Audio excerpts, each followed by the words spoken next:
اب میں انہی چند باتوں پر اکتفا کرتے ہوئے، کیونکہ ہمارے سامنے ایک بہت ہی علمی شخصیت جس سے مراد فضیلت الدکتور فاروق عبداللہ مدنی حفظہ اللہ ہیں، آپ ہمارے درمیان موجود ہیں۔ یہ ہماری اور آپ سب کی بڑی خوش قسمتی ہے کہ آپ اپنے اتنی مشغولیت کے باوجود بھی ہماری دعوت پر آپ نے لبیک کہا اور سفر کی تمام تر مشکلات کو اٹھاتے ہوئے ہمارے درمیان تشریف لائے۔ ہم چاہتے ہیں کہ ہم آپ سے زیادہ استفادہ کریں، اس لیے میں بڑے کی ادب اور رضوان اللہ علیہ مجمعین کا کیا مقام اور مرتبہ ہے، آپ اس موضوع پر خطاب فرمائیں، فلیتفضل مشکورا۔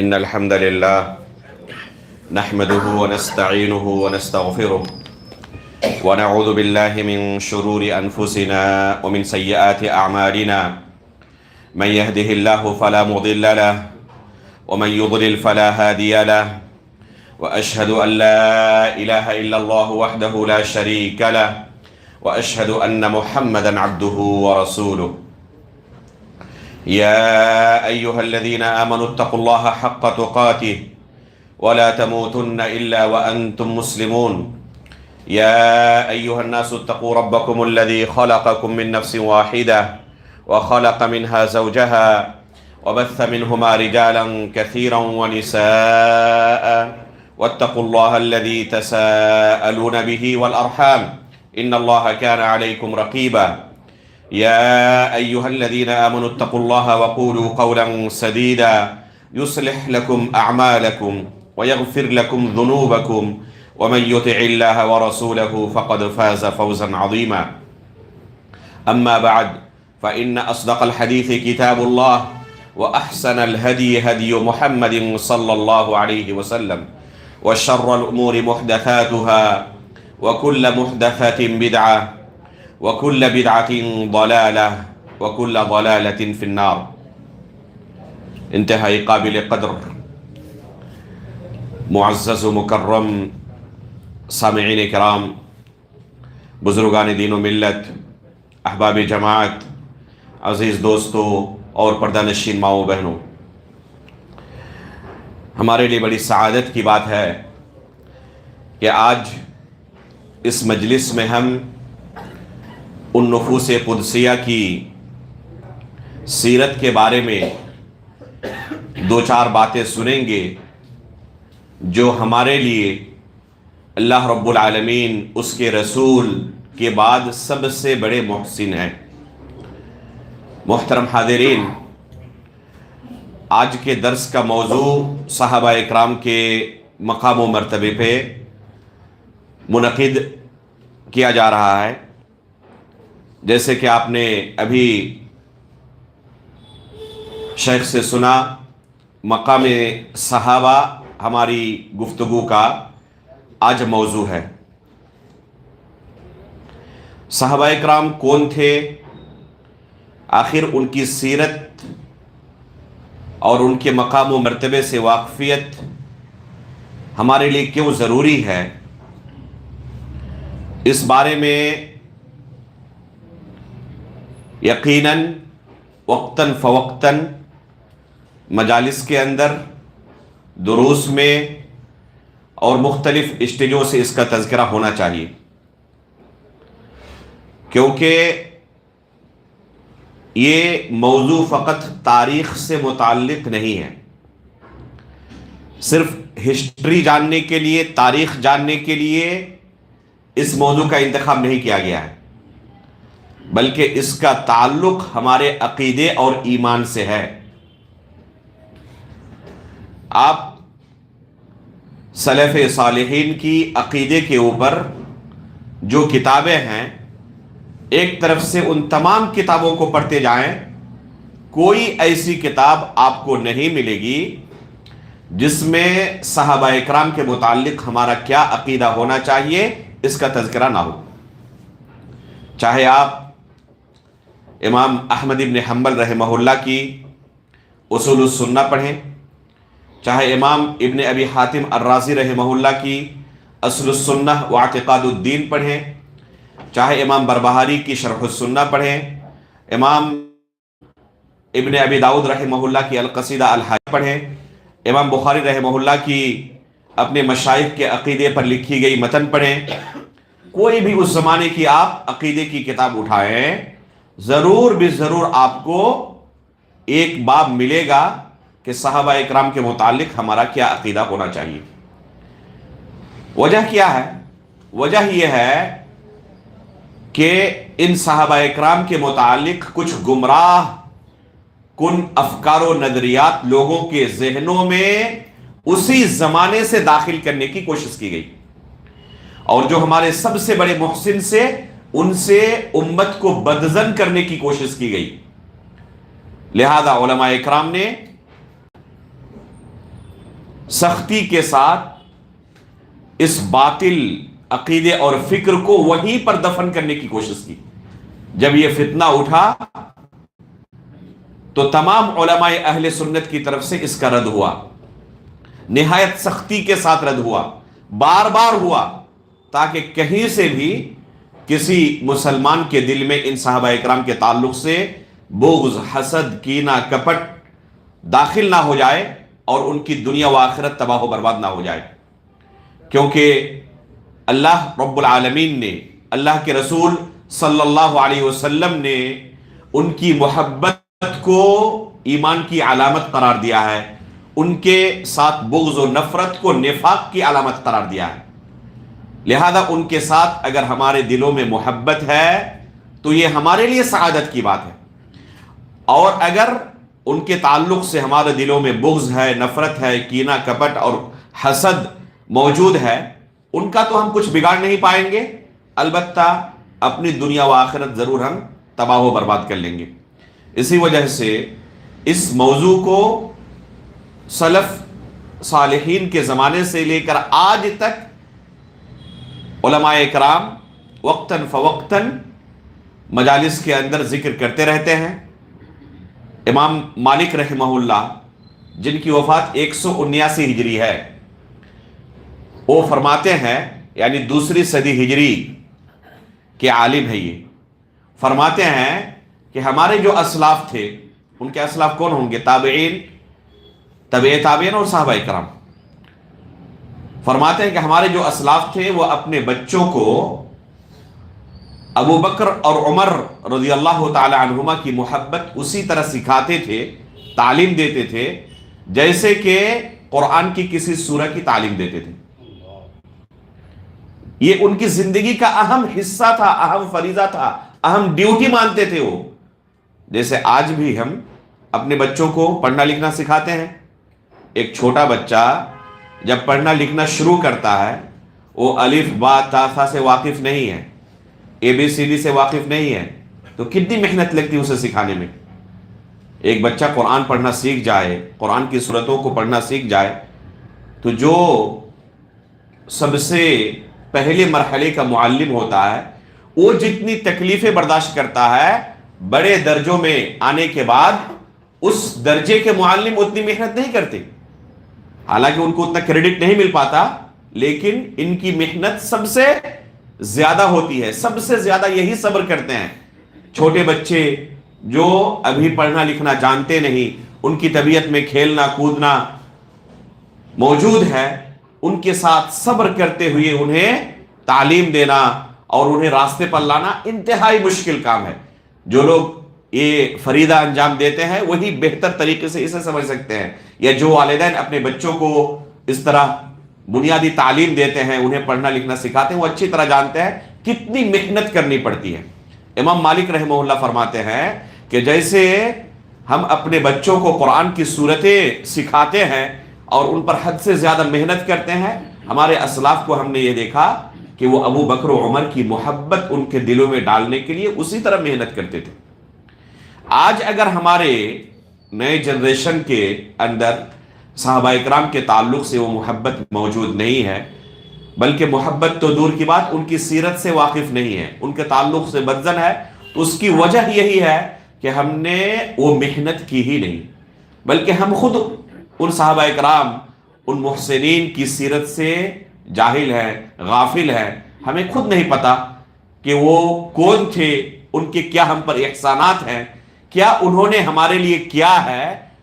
اس وجہ سے جب ہم خود غفلت کی زندگی گزار رہے ہیں تو ہمارے بچے جن کی تربیت اللہ رب العالمین نے ہمارے کندھوں پر ڈالی ہے، جو کہ ایک اہم فریضہ ہے ہمارے اوپر، تو ہم اس فریضے کو کما حقہ ادا کرنے سے قاصر رہتے ہیں، حق ادا نہیں کر پاتے۔ اس لیے ضرورت ہے کہ خود پہلے ہم ان صحابہ اکرام کے تعلق سے ہمارا کیا عقیدہ ہونا چاہیے سیکھیں، اور پھر اگلی نسل کی تربیت اسی طرح کریں۔ یہ بہت بڑی ذمہ داری ہے ہمارے کندھوں پر، خود اپنے لیے بھی اور اپنے آل و اولاد کی تربیت کے لیے بھی۔ صحابہ کرام کے مقام و مرتبے کو اگر ہمیں حقیقت میں پہچاننا ہو اور کیسے اللہ رب العالمین کو اتنے زیادہ محبوب ہوئے، اس کا اصل سبب جاننا ہو، تو ان کی زندگی کے اولین دور کی طرف آپ نظر اٹھا کر دیکھیں۔ جب اللہ کے رسول صلی اللہ علیہ وسلم کو نبوت نہیں ملی تھی، وہ دور جب سے دنیا بنی ہے اور قیامت تک، جب تک یہ دنیا رہے گی، پوری دنیا کی آپ تاریخ اٹھا کر اگر دیکھیں تو سب سے تاریک دور اگر کوئی ہے تو یہی دور ہے جسے ہم زمانہ جاہلیت کہتے ہیں۔ اس قدر لوگوں کے اندر انسانیت مر چکی تھی کہ اپنے ہی بچوں کو اپنے ہاتھوں زندہ درگور کر دیتے تھے، دفن کر دیتے تھے۔ بچیوں کو، عورتوں کو انسان نہیں سمجھا جاتا تھا۔ جو طاقتور ہوتے وہ کمزوروں کو انسان نہیں سمجھتے۔ باضابطہ انسانوں کی خرید و فروخت ہوتی، جیسے کہ آج آپ مارکیٹ میں گائے اور بکریوں کی خرید و فروخت کرتے ہیں۔ باضابطہ انسانوں کے خرید و فروخت کے لیے منڈیاں سجتی تھی اور ان کو بیچا جاتا تھا، خریدا جاتا تھا۔ لوگوں کو کڈنیپ کر کے لے کر مارکیٹ میں بیچ دیا جاتا۔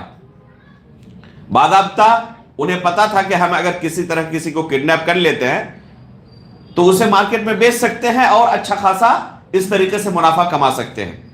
چوری کرنے کا یہ بھی طریقہ تھا۔ آپ یاد کریں زید بن حارثہ رضی اللہ تعالیٰ عنہ کا قصہ۔ زید بن حارثہ رضی اللہ تعالیٰ عنہ کون ہے جانتے ہیں نا؟ اللہ کے رسول صلی اللہ علیہ وسلم پر سب سے پہلے جن لوگوں نے اسلام قبول کیا ان میں سے ایک کون ہے؟ زید بن حارثہ رضی اللہ تعالیٰ عنہ۔ بلکہ غلاموں میں سب سے پہلے اسلام قبول کرنے والے زید بن حارثہ رضی اللہ تعالیٰ عنہ۔ یہ کون تھے؟ کہاں سے آئے تھے؟ یہ انتہائی دور دراز علاقے کے رہنے والے تھے، مکہ کے نہیں تھے۔ یہ کچھ لوگوں نے انہیں کڈنیپ کر کے مکہ لایا اور مکہ کے بازار میں جہاں انسانوں کو خرید و فروخت کیا جاتا تھا، بیچا جاتا تھا، بیچ دیا چھوٹے سے بچے کو۔ خدیجہ رضی اللہ تعالی عنہا نے اس بچے کو خریدا، انتہائی مالدار تھی۔ اللہ کے رسول صلی اللہ علیہ وسلم نے اس بچے کو دیکھا۔ ابھی اللہ کے رسول صلی اللہ علیہ وسلم کو نبوت نہیں ملی ہے، ابھی اللہ کے رسول صلی اللہ علیہ وسلم صرف محمد ابن عبداللہ ہیں۔ خدیجہ رضی اللہ تعالیٰ عنہ سے شادی ہو چکی ہے۔ اس پیارے سے بچے کو دیکھا تو اللہ کے رسول نے خواہش ظاہر کی کہ یہ بچہ مجھے دے دیں، تو اللہ کے رسول صلی اللہ علیہ وسلم کو انہوں نے ہبہ کر دیا۔ اب یہ بچہ چھوٹا سا اللہ کے رسول صلی اللہ علیہ وسلم کے ساتھ رہنے لگا، اللہ کے رسول ان کی تربیت کرنے لگے۔ لوگوں کے درمیان اس زمانے میں تبنی کا رواج جاری تھا. تبنی کسے کہتے ہیں؟ کسی دوسرے کے بچے کو منہ بولا بیٹا قرار دینا. عربی میں اسے کہتے ہیں تبنی. اور ایسے بچے کو متبنہ کہتے ہیں. فلاں کا یہ متبنہ ہے، یعنی اس کا منہ بولا بیٹا ہے. لوگوں کے درمیان زید ابن حارثہ کس نام سے مشہور ہو گئے؟ زید ابن محمد کے نام سے، کہ محمد کے یہ منہ بولے بیٹے ہیں. لوگوں کے درمیان وہ مشہور تھے کہ یہ محمد کے منہ بولے بیٹے ہیں. رہنے لگے. ادھر حارثہ زید کے والد اپنے بچے کے لیے بے قرار ہیں، بچے کو تلاش رہے ہیں. کہاں گیا میرا بیٹا؟ ظاہر سی بات ہے کسی کا بھی بچہ کھو جائے تو وہی جانتا ہے کہ کس حالت میں اس کی زندگی گزرتی ہے. یہاں سے وہاں تلاش رہے ہیں لیکن بچہ ہو تب تو ملے. کہتے ہیں کہ کوئی بھی ایسا پہاڑ نہیں تھا جہاں صبح سویرے میں نہیں چلا جاتا اور شام تک اپنے بچے کو نہیں تلاشتا رہتا. ہر جگہ چلاتا پھرتا زید کا نام لے کر، کہیں ہو سکتا ہے کہ پڑا ہوا ہو بچہ میرا. ایک زمانے تک اسی طرح ان کی زندگی گزرتی رہی. صبح سے لے کر شام تک بچے کے لیے روتے رہے اور بچے کو تلاشتے رہے. کسی نے دیکھا حارثہ کو اس طرح اپنے بچے کو تلاشتے ہوئے تو کہا کہ تمہارا بچہ تو مکہ میں ہے. چونکہ مکہ لوگ آتے جاتے رہتے تھے، مکہ لوگوں کا مرکز تھا. لوگ عمرہ کرنے کے لیے، حج کرنے کے لیے، جیسے کہ جمعہ کے خطبے میں ہم نے کہا کہ مکہ، خانہ کعبہ کفار مکہ کے نزدیک بھی انتہائی مقدس اور محترم تھا.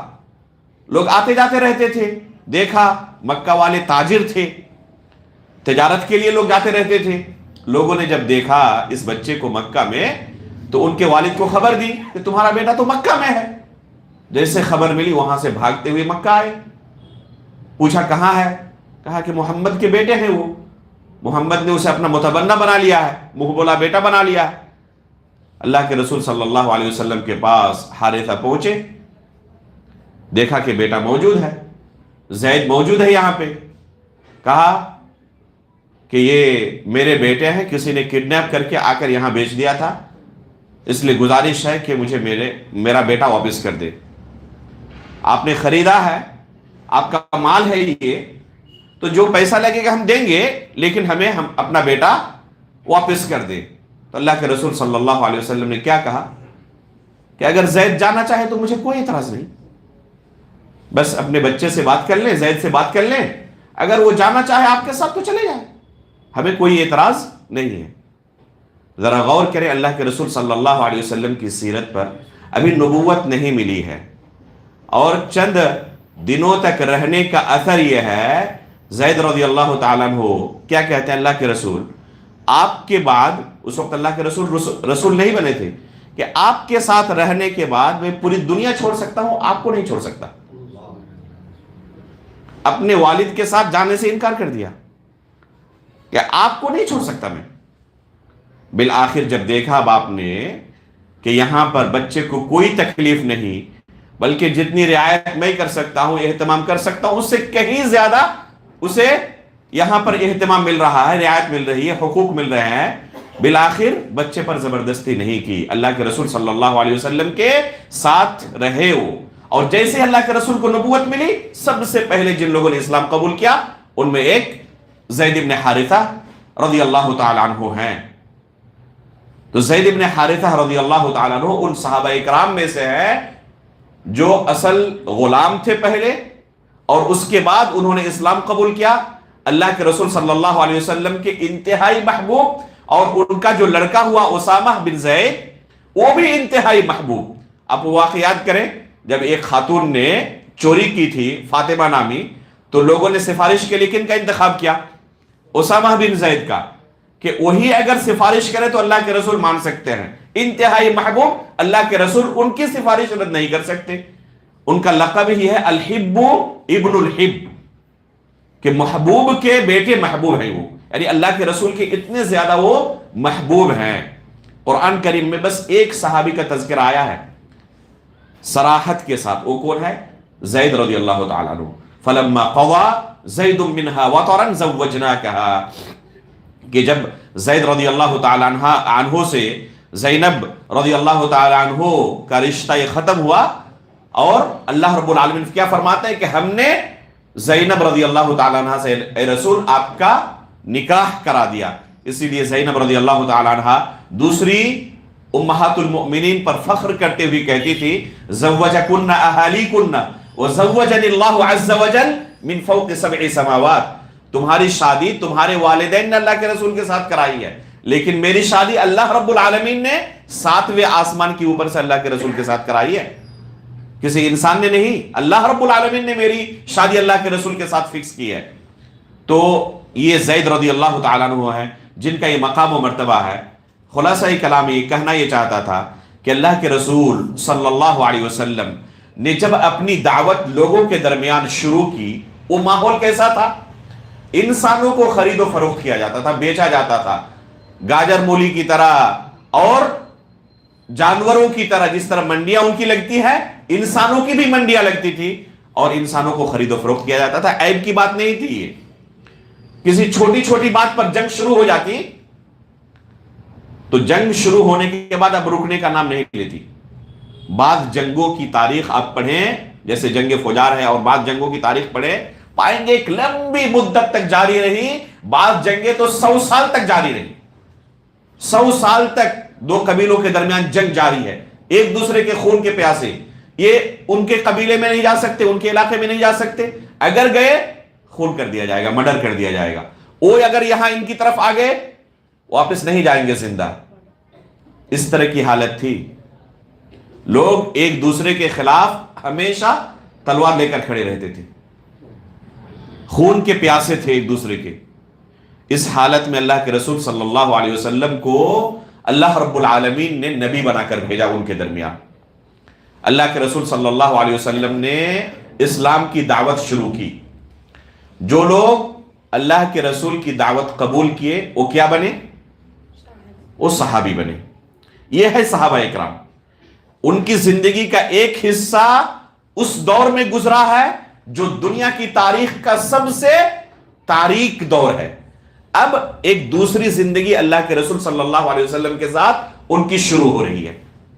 ایک انسان اللہ کی رضامندی کے لیے دین کی خاطر اپنے آپ کو کتنا قربان کر سکتا ہے، اگر دیکھنا ہو تو صحابہ اکرام کی سیرت دیکھیں. یہ کوئی الگ جنریشن نہیں تھا. وہی شخص اسلام سے پہلے کی زندگی ایک اور اسلام کے بعد کی زندگی ایک الگ. کیسے انہوں نے اپنے آپ کو بدلا صرف اللہ رب العالمین کی رضامندی کی خاطر. ایک قبیلے کے ساتھ دوسرے قبیلے کی جنگ جاری ہے، سالوں سالوں سے، کئی پیڑھیوں سے جنگ چلی آ رہی ہے. اس قبیلے والے نے اس کے 50 آدمیوں کا قتل کیا ہوا ہے، انہوں نے بھی اس کے سینکڑوں لوگوں کا قتل کیا ہوا. اللہ کے رسول نے دعوت شروع کی. اس قبیلے سے کچھ لوگوں نے اسلام قبول کیا، اس قبیلے سے بھی کچھ لوگوں نے اسلام قبول کیا. یہ سب کے سب صحابی بنے جو ایک دوسرے کے خون کے پیاسے تھے. اب کیا بن گئے؟ یہ ایک دوسرے کے بھائی بھائی بن گئے. اس اسلام نے ان کے دلوں سے آپس کے اندر جو بغض و حسد تھا اس کو نکال کے پھینک دیا. وَنَزَعْنَا مَا فِي صُدُورِهِم مِّن غِلٍّ. ان کے دلوں کے اندر جو حقد اور بغض اور حسد تھا اس کو ہم نے کھینچ کے باہر نکال دیا ہے. اب یہ ایک دوسرے کے جب جانی دشمن تھے ایک زمانے میں، اب ایک دوسرے پر جان چھڑکنے لگے. اپنے آپ کو تکلیف پہنچ جائے برداشت ہے، میرے بھائی کو تکلیف نہ ہو. یؤثرون علی انفسہم ولو کان بہم خصاصہ. گرچہ خود ہزاروں تکلیفیں اٹھا لیں، میرے بھائی کو کوئی تکلیف نہیں ہونی چاہیے. وہی جو جن کے خون کے پیاسے ہوتے تھے صرف اسلام قبول کرنے کی وجہ سے. صحابی بننے کا اثر ان کی زندگی پر کیا پڑا کہ جو دشمن تھے وہ اب بھائی بن گئے، اور جو اپنے بھائی تھے، اپنے والدین تھے، اپنے رشتہ دار تھے، وہ غیر مسلم ہیں، اب وہ دشمن بن گئے. اب اپنے مسلم بھائی کے لیے اپنے نسبی رشتہ داروں کا قتل کر سکتے ہیں لیکن اپنے مسلم بھائی کو کوئی تکلیف نہیں پہنچا سکتے. یہ سب کس لیے؟ صرف اللہ کی رضامندی کے لیے اور کسی دوسرے سبب سے نہیں. صرف اللہ رب العالمین کی رضامندی کے لیے اپنے آپ کو انہوں نے اس قدر بدل لیا. یہ قربانی کوئی سوچ بھی نہیں سکتا جو صحابہ اکرام نے انجام دی ہے. ابو بکر صدیق رضی اللہ تعالیٰ عنہ کے والد محترم ابو قحافہ رضی اللہ تعالیٰ عنہ، انہوں نے آخری دور میں اسلام قبول کیا ہے. ابو بکر صدیق سب سے پہلے اسلام قبول کرنے والے اور ان کے والد محترم آخر میں اسلام قبول کرنے والے. اسلام قبول کرنے کے بعد اپنے بیٹے سے ابو بکر صدیق رضی اللہ تعالیٰ عنہ سے کہتے ہیں کہ بیٹے، ایک جنگ میں ایک موقع ایسا آیا تھا کہ بالکل آپ میری تلوار کی زد میں تھے، راڑار پر تھے. بس بیٹے کی محبت نہ ہوتی تو آپ کا کام تمام کر دیا ہوتا. بالکل آپ غافل تھے، میری طرف کوئی توجہ نہیں تھی اور ایک دم میری بالکل تلوار کی زد میں. لیکن بیٹے کی محبت غالب آ گئی، میں نے تلوار کھینچ لی، تلوار نہیں چلائی. تو ابو بکر صدیق رضی اللہ تعالیٰ عنہ کیا جواب دیتے ہیں کہ ابا جان، اللہ رب العالمین کا شکر ہے کہ یہ موقع میرے ساتھ نہیں آیا تھا. اگر یہی حالت میرے ساتھ ہوتی تو میں والد کی محبت کو آڑے نہیں آنے دیتا، تلوار چلا دیتا. یہ آخر جذبہ کہاں سے آیا؟ ایک شخص اپنے والد محترم کے اوپر تلوار چلانے سے ذرہ برابر تأمل نہیں کرتا. کیا کوئی دشمنی ہے سوائے کلمہ لا الہ الا اللہ کے اقرار کرنے اور کلمہ لا الہ کا انکار کرنے کے علاوہ اور کچھ نہیں؟ بس یہی بنیادی دشمنی کہ وہ اللہ رب العالمین کے ساتھ شرک کرنے والے ہیں، اللہ رب العالمین کا اقرار کرنے والے نہیں، اور یہ اللہ رب العالمین کا اقرار کرنے والے ہیں، کلمہ لا الہ الا اللہ پڑھ چکے ہیں. عمر فاروق رضی اللہ تعالیٰ عنہ غزوہ بدر کے بعد جب بدر کے قیدیوں کو لایا گیا تو اللہ کے رسول صلی اللہ علیہ وسلم نے مشورہ کیا کہ ان کے ساتھ کیا کیا جائے. عمر فاروق رضی اللہ تعالیٰ عنہ کیا مشورہ دیا؟ اللہ کے رسول، میرا مشورہ یہ ہے کہ ان سب کو قتل کیا جائے اور جو جن کے رشتہ دار ہیں وہ انہیں قتل کریں، اور سب سے پہلے مجھے اپنے رشتہ دار دیے جائیں، میں ان کی شروعات کرتا ہوں. یہ جو جذبہ صحابہ اکرام کے دلوں میں تھا، یہ کس لیے تھا؟ صرف اور صرف اللہ رب العالمین کی رضامندی کے لیے، کہ جو پہلے ہمارے دشمن تھے وہ اب بھائی بن گئے، اور جو حقیقت میں نسبی رشتہ دار تھے وہ اللہ کے دشمن ہونے کی وجہ سے ہمارے دشمن بن گئے. ان صحابہ اکرام کو یہ مقام و مرتبہ جو اللہ رب العالمین نے دنیا میں دیا تھا ایسے ہی نہیں دیا تھا، اور جو یہ انتخاب کیا تھا اللہ رب العالمین نے، یہ جو صحابہ اکرام ہیں یہ اللہ رب العالمین کی طرف سے انتخاب ہے. اللہ رب العالمین نے انہیں چن لیا ہے پوری امت میں سے کہ یہ میرے نبی کے صحابی بننے کے ہی مستحق ہے، انہیں ہی وہ مقام ملنا چاہیے. اولئک الذین امتحن اللہ قلوبہم للتقوی، یہ وہ نفوس قدسیہ ہیں جن کے دلوں کو اللہ رب العالمین نے تقوی کے لیے جانچ لیا ہے، پرکھ لیا ہے کہ یہی میرے رسول کے صحابی بننے کے لائق ہے. اللہ رب العالمین کے یہ چنندہ بندے جن کا انتخاب اللہ رب العالمین نے اپنے رسول کی صحبت کے لیے چنا تھا، جنہوں نے اللہ رب العالمین نے منتخب کیا تھا، انہوں نے اللہ کے رسول صلی اللہ علیہ وسلم کا بھرپور ساتھ دیا، اور اسلام کو آگے پہنچانے میں انہی کا کردار ہے. آج اگر ہم تک اسلام پہنچا ہے، ہم اسلام کی نعمت میں سانس لے رہے ہیں، تو یہی ہمارے سب سے بڑے محسن ہے اللہ رب العالمین اور اس کے رسول کے بعد. اگر انہیں مجروح کر دیا جائے، جیسے کہ اعداء اسلام کی کوشش ہے، جیسے کہ گمراہ فرقوں کی کوشش ہے کہ ان صحابہ اکرام کو مجروح کر دیا جائے، مطعون کر دیا جائے، ان کی سیرت کو داغدار کر دیا جائے، ان پر سے بھروسہ اٹھا دیا جائے، تو ہمارا جو اسلام ہمارے پاس موجود ہے یہ اسلام صحیح سالم بچے گا؟ یہ اسلام صحیح سالم نہیں بچے گا، کیونکہ انہی کے واسطے سے ہم تک یہ اسلام پہنچا ہے. اگر یہی قابل اعتراض ٹھہرے تو پھر ہمارے پاس جو اسلام ہے یہ اسلام بھی قابل اعتراض ٹھہرے گا. اور ہمارے پاس اگر سب سے بڑی کوئی دولت اور نعمت موجود ہے تو اسلام کی نعمت ہے، اس سے بڑی کوئی دولت نہیں ہے. یہ دولت ہمیں انہی صحابہ اکرام سے ملی ہے، انہی کے واسطے سے ملی ہے. انہوں نے اگر وہ قربانیاں نہ دی ہوتی جو دی ہیں تو یہ اسلام ہم تک نہیں پہنچتا۔ اللہ کے رسول صلی اللہ علیہ وسلم غزوہ بدر کے موقع پر اللہ رب العالمین کے سامنے گڑ گڑا رہے ہیں کہ اللہ یہ 313 یہ معمولی تعداد جو آج ہے، اگر یہ یہاں ختم ہو گئے تو قیامت تک تیری عبادت کرنے والا دنیا میں موجود نہیں رہے گا، یہیں سے اسلام ختم ہو جائے گا۔ اللہ رب العالمین سے گڑ گڑا رہے ہیں اور اللہ رب العالمین کی مدد نازل ہوتی ہے اور اسلام آگے پھیلتا ہے۔ تو وہی اصل کھمبے ہیں، ستون ہیں جن پر اسلام کی بنیاد قائم ہے۔ اگر یہ کھمبے ہل گئے، ختم ہو گئے تو اسلام کی بنیاد ڈھہ جائے گی۔ آگے جو اسلام پہنچا ہے انہیں صحابہ اکرام کی قربانیوں کی وجہ سے۔ کیا قربانیاں انہوں نے دی ہیں، ایسی قربانیاں جو دوسرے لوگ سوچ بھی نہیں سکتے۔ اسلام جس دن سے انہوں نے قبول کیا اسی دن سے لوگوں کے نظر میں آ گئے اور ہر طریقے سے جو بھی ممکن صورت ہو سکتی تھی انہیں ٹارچر کیا گیا، انہیں ستانے کی کوشش شروع ہوئی۔ جس طریقے سے بھی انہیں وہ ستا سکتے تھے اسی طریقے سے انہیں ستایا گیا۔ اگر کوئی کمزور ہوتے، غلام ہوتے، لونڈی ہوتی، انہیں زیادہ ستایا جاتا کیونکہ ان کے پیچھے کوئی تھا نہیں۔ کسی کی حالت اچھی ہوتی، جیسے کہ اللہ کے رسول صلی اللہ علیہ وسلم جس خاندان سے تعلق رکھتے تھے، قریش سے، اللہ کے رسول پر ہاتھ ڈالنے سے لوگ ڈرتے تھے کیونکہ آپ کے پیچھے آپ کا بیک اپ موجود تھا ابو طالب کی صورت میں اور قریش کی صورت میں کہ اگر اللہ کے رسول کو کچھ کیا گیا تو قریش سے پنگا لینا پڑے گا، اور قریش سے دشمنی لینا کسی کی اس زمانے میں ہمت نہیں ہوتی تھی۔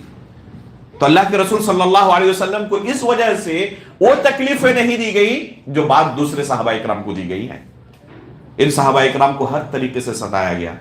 عمار بن یاسر رضی اللہ تعالیٰ عنہ کا پورا گھرانہ دیکھیں، اللہ کے رسول صلی اللہ علیہ وسلم گزرے، دیکھا کہ عمار، ان کے والد اور دوسرے لوگوں کو حد سے زیادہ قریش کی طرف سے تکلیفیں دی جا رہی ہیں، تو اللہ کے رسول صلی اللہ علیہ وسلم نے کیا کہا؟ صبرا یا آل یاسر فإن موعدکم الجنہ، اے یاسر کے گھرانے والے صبر کرو، تمہارے ساتھ جنت کا وعدہ رہا۔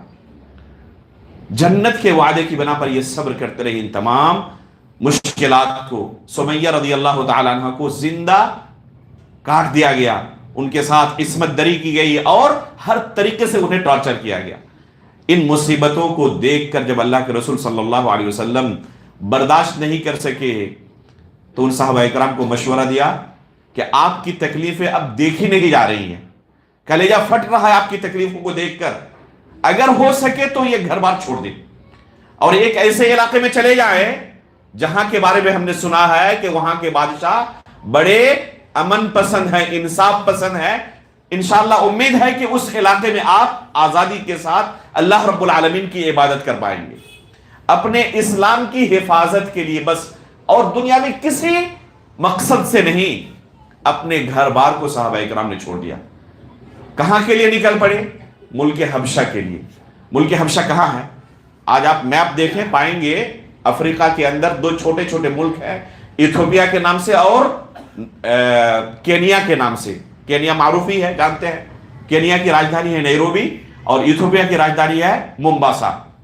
یہ اس زمانے میں حبشہ کہا جاتا تھا، جو آج کے میپ میں کینیا اور ایتھوپیا ہے، اس زمانے میں وہ حبشہ تھا۔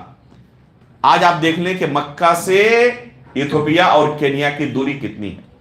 یہ پورا سمندری علاقہ ہے، جدہ سے لے کر ایتھوپیا تک کا علاقہ دیکھ لیں آپ میپ میں کہ کتنا لمبا سمندری علاقہ ہے یہ۔ ان صحابہ اکرام کے ہاتھوں میں کچھ نہیں تھا، یہ اپنی جان بچا کر کسی طرح اپنے ایمان کی حفاظت کے لیے بھاگ رہے تھے۔ روپے پیسے ساتھ ان کے تھے؟ کچھ نہیں تھا۔ ایک چھوٹی سی کشتی کرایہ پر لی اور سمندری سفر کرنا ہے۔ ایک چھوٹی سی ندی میں ہم ہمت نہیں کر پائیں گے، لیکن یہاں بھی موت ہے، سامنے بھی موت ہے۔ اس چھوٹی سی کشتی میں سفر کرنے کا معنی دوسرے لفظوں میں موت کے منہ میں جانا ہے، لیکن دوسرا آپشن تھا نہیں۔ اس چھوٹی سی کشتی میں صحابہ اکرام نے ایتھوپیا تک سفر کیا، وہاں بھی ان کفار مکہ نے ان کا پیچھا نہیں چھوڑا، وہاں بھی پہنچ گئے ان کے پیچھے، لیکن اللہ رب العالمین کی نصرت اور مدد ان کے ساتھ رہی اور انہوں نے وہاں پر امن و امان کے ساتھ زندگی گزاری، اپنے ایمان کی حفاظت کر سکے اور اللہ رب العالمین کی عبادت آزادی کے ساتھ کر سکے۔ جو مکہ میں موجود تھے ان پر ظلم و ستم کا گراف اور بڑھتا رہا، یہاں تک کہ اللہ کے رسول صلی اللہ علیہ وسلم کی اجازت ملی اور پھر آپ صلی اللہ علیہ وسلم ہجرت کر کے مدینہ پہنچے۔ آپ کے ساتھ آپ کے صحابہ اکرام نے ہجرت کی، مجبور ہوئے اپنا گھر بار چھوڑنے پر۔ وہاں جا کر بھی انہیں چین و سکون کے ساتھ رہنے نہیں دیا گیا، اور وہاں بھی انہیں ہر طریقے سے ٹارچر کرنے کی کوشش کی گئی، کوئی بھی ان کا ساتھ دینے والا نہیں تھا۔ الکفر ملت واحدہ، چاہے وہ یہود ہو، چاہے مجوسی ہو، چاہے نصرانی ہو، چاہے کفار مکہ ہو، یہ سب کے سب مسلمانوں کے دشمن، یہ کفر کے نام پہ سب ایک دوسرے کے دوست۔ حالانکہ یہ بھی الگ الگ مذاہب سے تعلق رکھنے والے تھے، لیکن مسلمانوں کے دشمن سبھی تھے، ان صحابہ کرام کے دشمن سبھی تھے، اور زندگی بھر یہ ان کے ساتھ برسر پیکار رہے۔ ان صحابہ کرام نے ہر طریقے سے رسول اللہ صلی اللہ علیہ وسلم کی مدد کی، جہاں بھی اللہ کے رسول کو مدد کی ضرورت پڑی یہ کھڑے رہے اللہ کے رسول صلی اللہ علیہ وسلم کے ساتھ۔ اسی وجہ سے اللہ رب العالمین نے انہیں مقام و مرتبہ عطا کیا ہے۔ کیا مقام و مرتبہ عطا کیا ہے؟ انبیاء اکرام کے بعد اگر کسی کو سب سے اونچا مقام حاصل ہے تو وہ صحابہ اکرام کو ہے۔ پوری امت میں یہ مقام کسی دوسرے کو حاصل نہیں ہو سکتا۔ جو اللہ کے رسول کے صحابی ہیں، صحابی کہتے کسے ہیں؟ جنہوں نے اللہ کے رسول صلی اللہ علیہ وسلم سے ایمان کی حالت میں ملاقات کی اور ایمان کی حالت میں ہی ان کی وفات ہوئی۔ ایمان کی حالت میں اللہ کے رسول سے ملاقات کی ہے اور ایمان کی حالت پر ہی ان کی وفات ہوئی، وہ صحابی رسول ہے۔ چاہے 10-20 سال تک اللہ کے رسول کے ساتھ رہے یا 10 سیکنڈ بھی اللہ کے رسول کے ساتھ رہے، وہ صحابی ہیں۔ چاہے احادیث کی روایت کی ہو، چاہے کوئی حدیث اللہ کے رسول سے نہ سنی ہو، چاہے ایک لمحے کے لیے بس دیکھا ہو اللہ کے رسول کو، بس ملاقات ہو گئی ہو، وہ بھی صحابی ہے، اور صحابی ہونے کے فضیلت میں وہ شامل ہیں۔ البتہ جنہوں نے اللہ کے رسول صلی اللہ علیہ وسلم کی خدمت زیادہ کی ان کا مقام اونچا ہے ان سے جنہوں نے کم خدمت کی ان کے بالمقابل، لیکن صحابی ہونے میں سب کے سب برابر ہیں، سب کے سب صحابی رسول ہیں۔ چاہے ایک لمحے کے لیے ہی انہوں نے اللہ کے رسول کے ساتھ زندگی گزاری ہو، وہ افضل ہیں ان تمام لوگوں سے جو صحابی نہیں۔ بعد میں آنے والے لوگ جو صحابی نہیں ہیں، چاہے تابعین ہو، تبع تابعین ہو، کبار ائمہ ہو، وہ کسی صحابی کے مقام و مرتبے تک نہیں پہنچ سکتے۔ جنہوں نے اللہ کے رسول کو دیکھا، یہ فضیلت بعد میں آنے والے لوگ کہاں سے حاصل کر سکتے ہیں؟ وہ آنکھ کہاں سے لائیں جن آنکھوں نے اللہ کے رسول صلی اللہ علیہ وسلم کا چہرہ دیکھا؟ یہ اللہ رب العالمین کی طرف سے ان کا انتخاب تھا، اللہ رب العالمین نے ان کو یہ مقام و مرتبہ دیا۔ اس لیے دوسرے لوگ چاہ کر بھی یہ مقام حاصل نہیں کر سکتے۔ یہ کوئی کسبی چیز نہیں ہے، بلکہ اللہ رب العالمین کی طرف سے محض انعام اور اکرام ہے کہ اللہ رب العالمین نے انہیں یہ مقام دیا۔ بعض لوگ آج کہتے ہیں کہ ہمارا کیا قصور، ہم تو اس زمانے میں پیدا ہوئے، اس زمانے میں ہوتے تو ہم بھی اس طرح کرتے۔ آپ جانتے ہیں ہو سکتا ہے کہ آپ دوسرے فریق میں ہوتے، زندگی بھر کے لیے جہنمی۔ اللہ رب العالمین زیادہ بہتر جانتا ہے، وہ علیم بھی ہے، حکیم بھی ہے۔ اللہ نے ہمیں ایمان کی دولت سے نوازا ہے، یہ ہمارے لیے بہت شرف کی بات ہے، اور ہمارے لیے بھی اللہ رب العالمین نے وہ راستہ رکھا ہے کہ قیامت کے دن ان کے ساتھ جنت میں ہم بھی جگہ پا سکتے ہیں۔ بس جو اس کے لیے راستہ اللہ رب العالمین نے بیان کیا ہے، اس راستے پر ہمیں چلنے کی ضرورت ہے۔ اگر اس راستے پر ہم چلے تو انشاءاللہ اللہ رب العالمین کے فضل و کرم سے جنت میں نبیین، صدیقین، شہداء و صالحین کے ساتھ ہمارا بھی حشر ہو سکتا ہے، ہم بھی وہ جگہ پا سکتے ہیں۔ اللہ رب العالمین نے ان کا مقام و مرتبہ بیان کرتے ہوئے قرآن میں کیا فرمایا؟ والسابقون الاولون من المہاجرین والانصار والذین اتبعوهم بإحسان رضی اللہ عنہم ورضوا عنہ وأعد لهم جنات تجری تحتها الانہار۔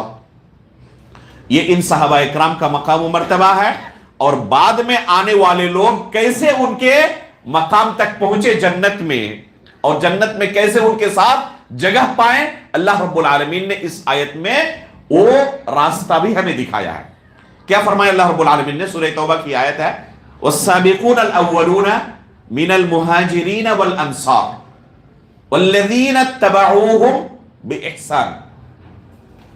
پہلا جملہ والسابقون الاولون من المہاجرین والانصار، اس کے بعد اگلا جملہ ہے والذین اتبعوہم باحسان، اس کے بعد تیسرا جملہ ہے رضی اللہ عنہم ورضوا عنہ واعد لهم جنات تجری تحتها الانہار. یہ تین جملے الگ الگ ہیں، ان پر غور کریں.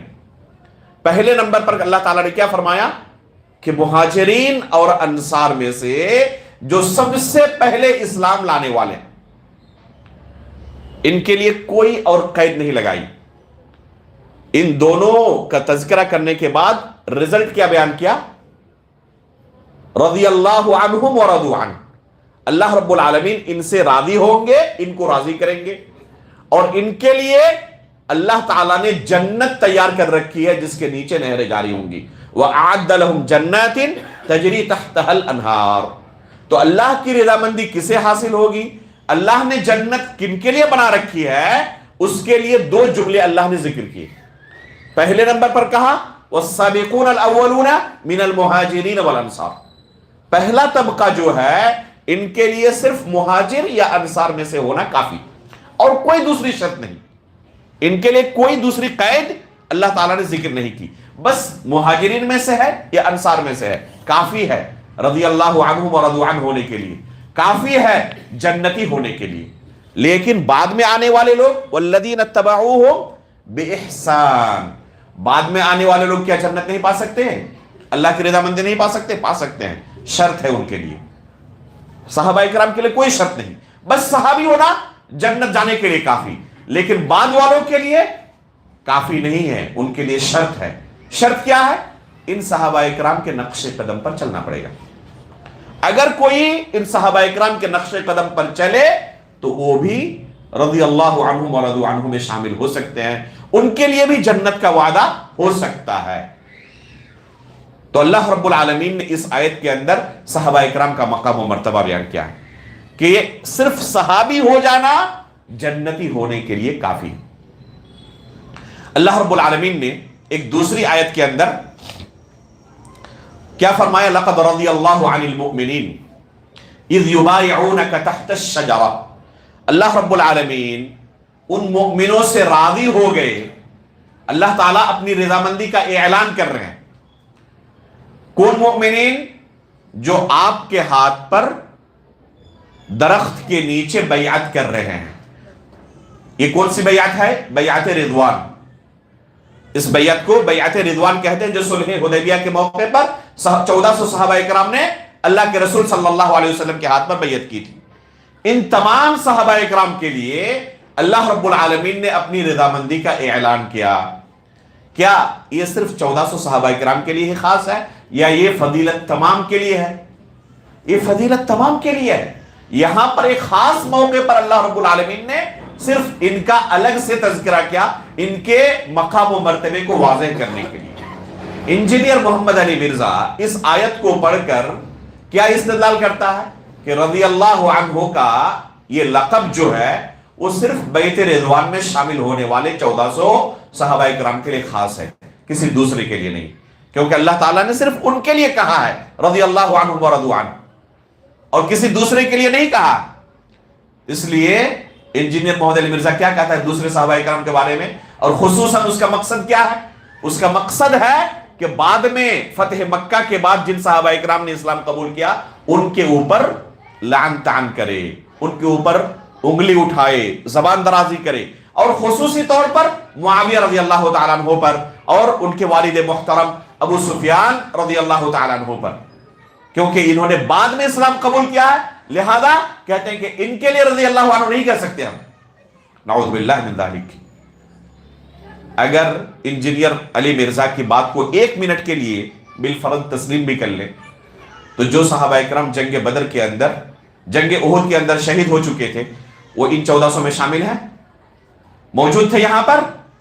بیعت رضوان کے وقت وہ موجود نہیں تھے نا، تو کیا وہ بھی رضی اللہ عنہ نہیں ہے؟ ان کا کیا قصور ہے؟ انجینئر علی مرزا کے مطابق جن کے لیے اللہ رب العالمین نے بیت رضوان والوں کے لیے اعلان کیا ہے، بس انہی کے لیے رضی اللہ عنہ کہہ سکتے ہیں، دوسرے کے لیے نہیں۔ ان میں سے تو عثمان غنی رضی اللہ تعالیٰ عنہ بھی تھے، ابو بکر صدیق رضی اللہ تعالیٰ عنہ بھی تھے، عمر فاروق رضی اللہ تعالیٰ عنہ بھی تھے۔ کیا انجینئر علی مرزا ابو بکر صدیق کو اور عمر فاروق رضی اللہ تعالیٰ عنہ کو اور عثمان غنی رضی اللہ تعالیٰ عنہ کو بخش دیتا ہے؟ ان کے تعلق سے اور زیادہ گندی زبان استعمال کرتا ہے، بلکہ ابو بکر صدیق رضی اللہ تعالیٰ عنہ کی دشمنی میں اس نے اپنی زندگی گزارنا شروع کر دیا ہے۔ سب سے اس کی زندگی کا لگ رہا ہے سب سے بڑا مقصد ابو بکر صدیق رضی اللہ تعالیٰ عنہ کی خلافت پر طعن کرنا۔ کیا کہتا ہے کہ سب سے بڑی اگر غلطی کوئی ہوئی تو اللہ کے رسول کے بعد ابو بکر صدیق کو خلیفہ بنانا، یہ سب سے بڑی غلطی تھی امت کی، اور صحابہ اکرام کی سب سے بڑی غلطی تھی، نعوذ باللہ من ذالک۔ یہی خالص رافضی عقیدہ اور نظریہ ہے، اور جس کی شروعات ہوئی کس سے؟ عبداللہ بن سبا نام کے یہودی سے۔ اسی وجہ سے علماء نے اسے خصوصی طور پر عقیدے کی کتابوں میں بیان کرنا شروع کیا، تاکہ لوگوں کے ذہن کو اس طرح کے غلط افکار اور نظریات سے پاک و صاف رکھا جائے۔ تو کہہ رہا تھا کہ اللہ رب العالمین نے قرآن کریم کے اندر ان صحابہ اکرام کا کیا مقام و مرتبہ بیان کیا ہے۔ اس آیت میں اللہ رب العالمین نے تمام انصار اور مہاجرین کے لیے جنت کا وعدہ کیا۔ اعد لهم جنات تجری تحتها الانہار، کن کے لیے کہا اللہ رب العالمین نے؟ صرف جو فتح مکہ سے پہلے اسلام قبول کیے تھے ان کے لیے؟ بلکہ علی الاطلاق کہا والسابقون الاولون من المہاجرین والانصار، جو بھی انصار اور مہاجرین میں سے ہے سب کے سب اس فضیلت میں شامل ہیں۔ دوسری آیت میں اللہ رب العالمین نے کیا بیان کیا؟ سورۃ الحدید کے اندر اس آیت سے بعد لوگ کیا استدلال کرتے ہیں؟ کہتے ہیں کہ ہم جو صحابہ کرام شروع سے اسلام قبول کرنے والے ہیں، مکہ میں جنہوں نے اللہ کے رسول کے ہاتھ پر اسلام قبول کیا، اور جنہوں نے فتح مکہ کے بعد آخری وقت اسلام قبول کیا، کیا سب کو صحابی کہہ سکتے ہیں؟ اللہ رب العالمین نے جب انہیں مقام و مرتبہ دیا ہے تو آپ کو کس لیے اعتراض ہو رہا ہے؟ لیکن یہ کہنا کہ نہیں، دونوں کے درمیان کوئی موازنہ ہی نہیں، تو کس نے کہا ہے کہ دونوں ایک درجے کے ہیں؟ کیا کسی نے دعویٰ کیا ہے کہ سب کے سب ایک درجے کے ہیں؟ لیکن بعض صحابہ کرام جن کا مقام و مرتبہ السابقون الاولون سے قرآن نے خود بیان کیا ہے کہ کم ہے، ان کے درجے بلند ہیں ان سے، اس سے ان صحابہ کرام پر طعن و تشریح کرنا جائز نہیں ہو جاتا۔ مولانا مودودی ان صحابہ کرام کے لیے اپنی کتاب خلافت و ملوکیت میں کون سی اصطلاح استعمال کرتے ہیں؟ پائیں گے ان کی کتاب میں طلاقہ کا لفظ استعمال کرتے ہیں، نعوذ باللہ من ذالک۔ ایسے صحابہ اکرام جنہوں نے فتح مکہ کے بعد اسلام قبول کیا، عثمان غنی رضی اللہ تعالیٰ عنہ کی خلافت پر طعن کرنے کے لیے، انگلی اٹھانے کے لیے کیا استعمال کرتے مولانا مودودی؟ کہ ایسے لوگوں کو عثمان غنی رضی اللہ تعالیٰ عنہ نے اپنا وزیر بنا لیا تھا جو طلقاء میں سے تھے۔ طلقاء میں سے سمجھ رہے ہیں کس طرف اشارہ ہے؟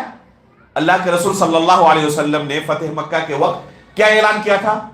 لا تثریب علیکم اليوم اذهبوا انتم الطلقاء، کہ آج کسی کے اوپر کوئی زور زبردستی نہیں ہے، کسی سے انتقام نہیں لیا جائے گا، تم سب کے سب کیا ہو؟ آزاد ہو۔ تو مولانا مودودی کہتے ہیں کہ یہ سب طلقاء میں سے تھے، آزاد کیے ہوئے تھے، بعد میں انہوں نے اسلام قبول کیا، نعوذ باللہ من ذالک۔ اگر یہ لفظ آپ صحابہ اکرام پر طعن کرنے کے لیے استعمال کر رہے ہیں تو یہ انتہائی ناپاک حرکت ہے۔ قرآن کریم کے اندر اللہ رب العالمین نے ہمیں تعلیم دی ہے کہ اے صحابہ اکرام سب کے سب جنتی ہیں، لیکن ان کا مقام و مرتبہ ایک درجے کا نہیں ہے۔ قرآن کریم میں اللہ رب العالمین نے کیا فرمایا؟ لا يستوي منكم من انفق من قبل الفتح وقاتل اولئك اعظم درجة من الذين انفقوا من بعد وقاتلوا وكلا وعد الله الحسنى، جنہوں نے تم میں سے صلح حدیبیہ سے پہلے اسلام قبول کیا ہے، اللہ کے رسول صلی اللہ علیہ وسلم کے ساتھ قتال میں، جنگوں میں شرکت کی ہے، اللہ کے راستے میں خرچ کیا ہے، ان کے مقام تک وہ لوگ نہیں پہنچ سکتے جنہوں نے صلح حدیبیہ کے بعد اللہ کے رسول صلی اللہ علیہ وسلم کے ساتھ جنگوں میں شرکت کی، اللہ کے راستے میں خرچ کیا۔ یہ لوگ ان کے مقام تک نہیں پہنچ سکتے جو صلح حدیبیہ سے پہلے کام کر چکے ہیں۔ لیکن آگے اللہ تعالیٰ آگے کیا فرما رہے ہیں؟ وَكُلًّا وَعَدَ اللَّهُ الْحُسْنَى، ان تمام کے لیے اللہ رب العالمین نے جنت کا وعدہ کیا ہوا ہے. تو چاہے صلح حدیبیہ سے پہلے اسلام قبول کیا ہو، اللہ کے راستے میں خرچ کیے ہو، اللہ کے رسول کے ساتھ جنگوں میں شرکت کی ہو، یا صلح حدیبیہ کے بعد یہ کام انہوں نے کیے ہو، سب کے لیے اللہ نے جنت کا وعدہ کیا، سب کو جنتی قرار دیا.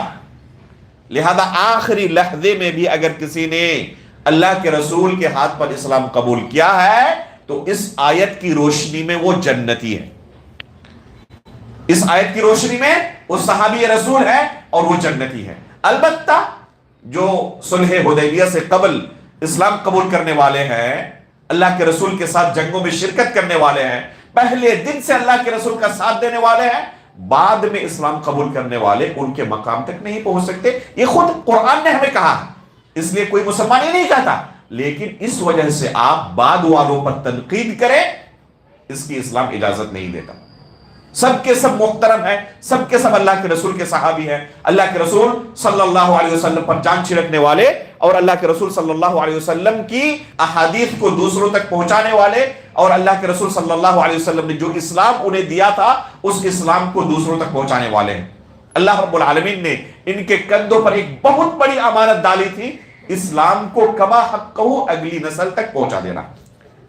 اللہ رب العالمین کی طرف سے ان کا انتخاب تھا کہ یہ اسلام کو جو اللہ کے رسول انہیں سکھا رہے ہیں اگلی نسل تک پہنچا دے، اور کمال امانت داری کے ساتھ انہوں نے اس فریضے کو انجام دیا. جس طرح اللہ کے رسول سے انہوں نے اسلام کو سیکھا تھا اسی طریقے سے اگلی نسل تک انہوں نے اسلام کو پہنچا دیا. بعد میں آنے والوں کے یہاں یہ فتنے داخل ہوئے اور اسلام کو بگاڑنے کی کوشش شروع ہوئی، لیکن اللہ کے رسول کے صحابہ نے جو اللہ رب العالمین نے ان کے کندھوں پر ذمہ داری ڈالی تھی اس ذمہ داری کو کما حقہ ادا کر دیا ہے.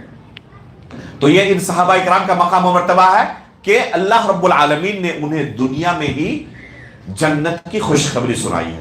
وَكُلًّا وَعَدَ اللَّهُ الْحُسْنَى، حسنہ کا معنی کیا ہے؟ حسنہ کی تفسیر خود اللہ کے رسول صلی اللہ علیہ وسلم سے احادیث کے اندر موجود ہے، صحابہ اکرام سے اس کی تفسیر موجود ہے کہ حسنہ سے مراد کیا ہے؟ جنت ہے. ایک دوسری آیت میں اللہ رب العالمین نے کیا فرمایا؟ لِلَّذِينَ أَحْسَنُوا مِنْكُمْ الْحُسْنَى وَالزِّيَادَةُ، جن لوگوں نے احسان کیا ہے ان کے لیے حسنہ ہے اور مزید ان کے لیے انعام ہے. تو حسنہ سے مراد اللہ کے رسول فرماتے ہیں جنت ہے، اور زیادہ سے مراد کیا ہے؟ زیادہ سے مراد اللہ رب العالمین کی رؤیت ہے کہ جنتی حضرات جنت میں اللہ رب العالمین کا دیدار کریں گے. یہ سب سے بڑا انعام ہوگا جنت میں ان کے لیے. تو الحسنہ کا کیا معنی بیان کیا؟ الحسنہ معنی جنت ہے. اسی لفظ کو اللہ رب العالمین نے اس آیت میں استعمال کیا، وَكُلًّا وَعَدَ اللَّهُ الْحُسْنَى. تمام صحابہ اکرام کے لیے اللہ رب العالمین نے جنت کا وعدہ کیا ہے. لہذا یہ تمام کے تمام صحابہ اکرام جنتی ہیں. ان کے بارے میں ہمارا عقیدہ کیا ہونا چاہیے؟ تمام صحابہ اکرام کے بارے میں ہمارا عقیدہ ہونا چاہیے کہ تمام کے تمام صحابہ جنتی ہیں. البتہ ان میں سے جن صحابہ اکرام کے لیے اللہ کے رسول صلی اللہ علیہ وسلم نے نام لے کر جنتی ہونے کی خوشخبری سنائی ہے، ان کے تعلق سے ہمارا عقیدہ ہونا چاہیے کہ نام لے کر ہم ان کے لیے جنت کی گواہی دیں گے. باقی دوسرے صحابہ اکرام کے لیے نام لے کر جنت کی گواہی تو نہیں دے سکتے، البتہ عمومی طور پر کہیں گے کہ اللہ کے رسول کے صحابی تھے اور تمام کے تمام صحابہ جنتی ہیں. لیکن جن صحابہ اکرام کے لیے اللہ کے رسول صلی اللہ علیہ وسلم نے نام لے کر جنت کی گواہی دی، خوشخبری سنائی، ان تمام صحابہ اکرام کے لیے نام لے کر ہم جنت کی گواہی دیں گے. جیسے کہ ابو بکر صدیق رضی اللہ تعالیٰ عنہ ہیں، عمر فاروق رضی اللہ تعالیٰ عنہ ہیں، عثمان غنی رضی اللہ تعالیٰ عنہ ہیں، علی بن ابی طالب، یہ سب کے سب خلفائے راشدین. اس کے بعد عبد الرحمن بن عوف رضی اللہ تعالیٰ عنہ ہیں، ابو عبیدہ عامر بن الجراح رضی اللہ تعالیٰ عنہ ہیں، سعد بن ابی وقاص رضی اللہ تعالیٰ عنہ ہیں، سعید بن زید رضی اللہ تعالیٰ عنہ ہیں، طلحہ بن عبید اللہ رضی اللہ تعالیٰ عنہ ہیں، زبیر بن عوام رضی اللہ تعالیٰ عنہ. یہ کل کتنے ہوئے؟ 10 صحابہ اکرام ہوئے. یہ کل 10 ہوئے، 4 خلفائے راشدین، اس کے بعد عبد الرحمن بن عوف، ابو عبیدہ عامر بن الجراح، 6 ہو گئے، سعد بن ابی وقاص اور سعید بن زید 8 ہو گئے، طلحہ اور زبیر کتنے ہوئے؟ کل 10 صحابہ اکرام.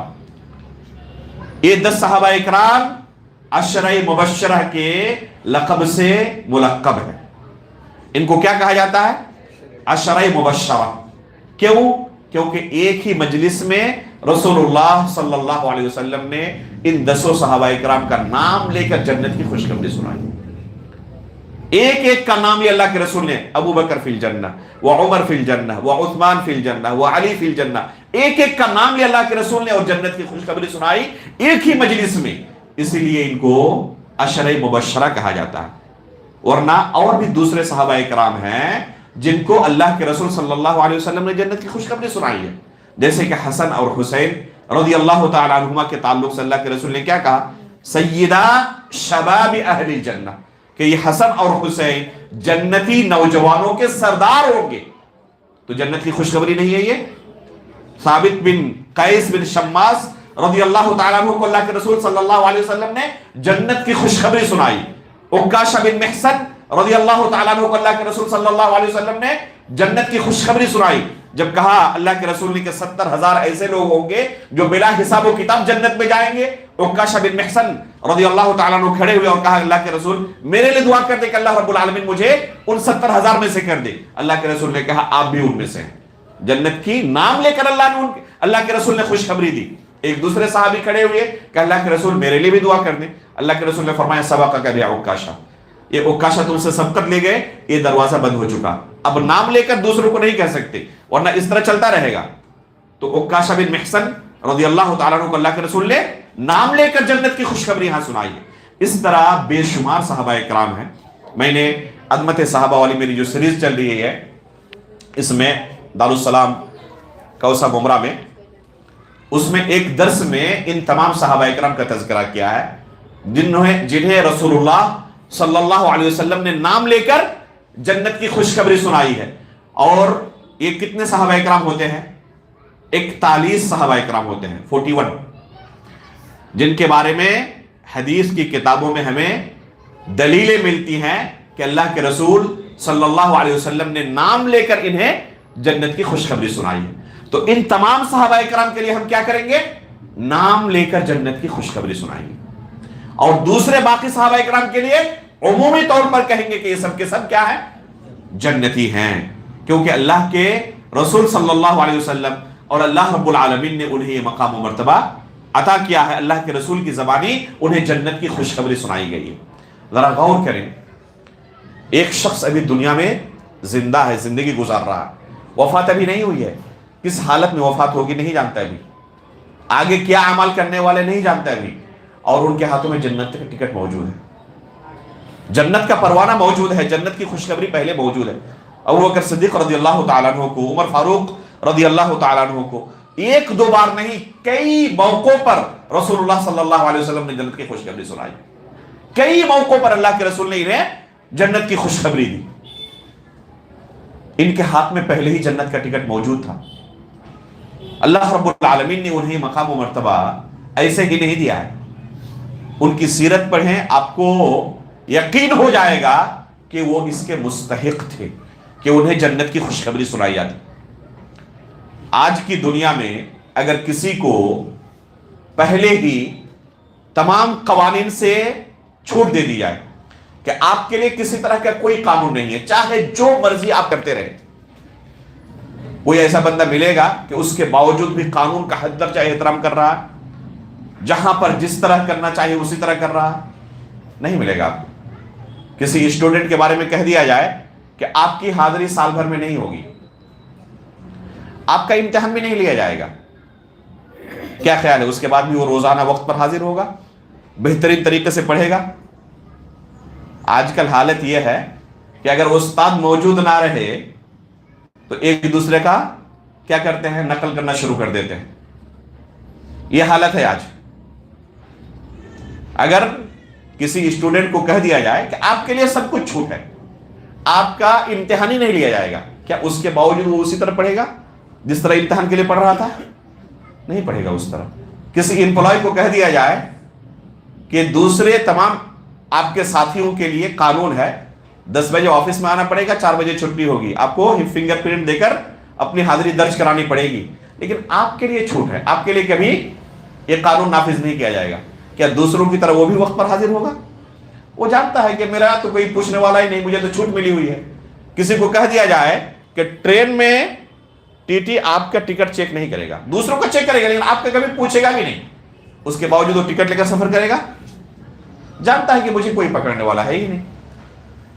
اس کا وہ استغلال کرے گا، غلط فائدہ اٹھانے کی کوشش کرے گا. ان صحابہ کرام کے ہاتھوں میں دنیا کا سب سے بڑا لائسنس موجود تھا.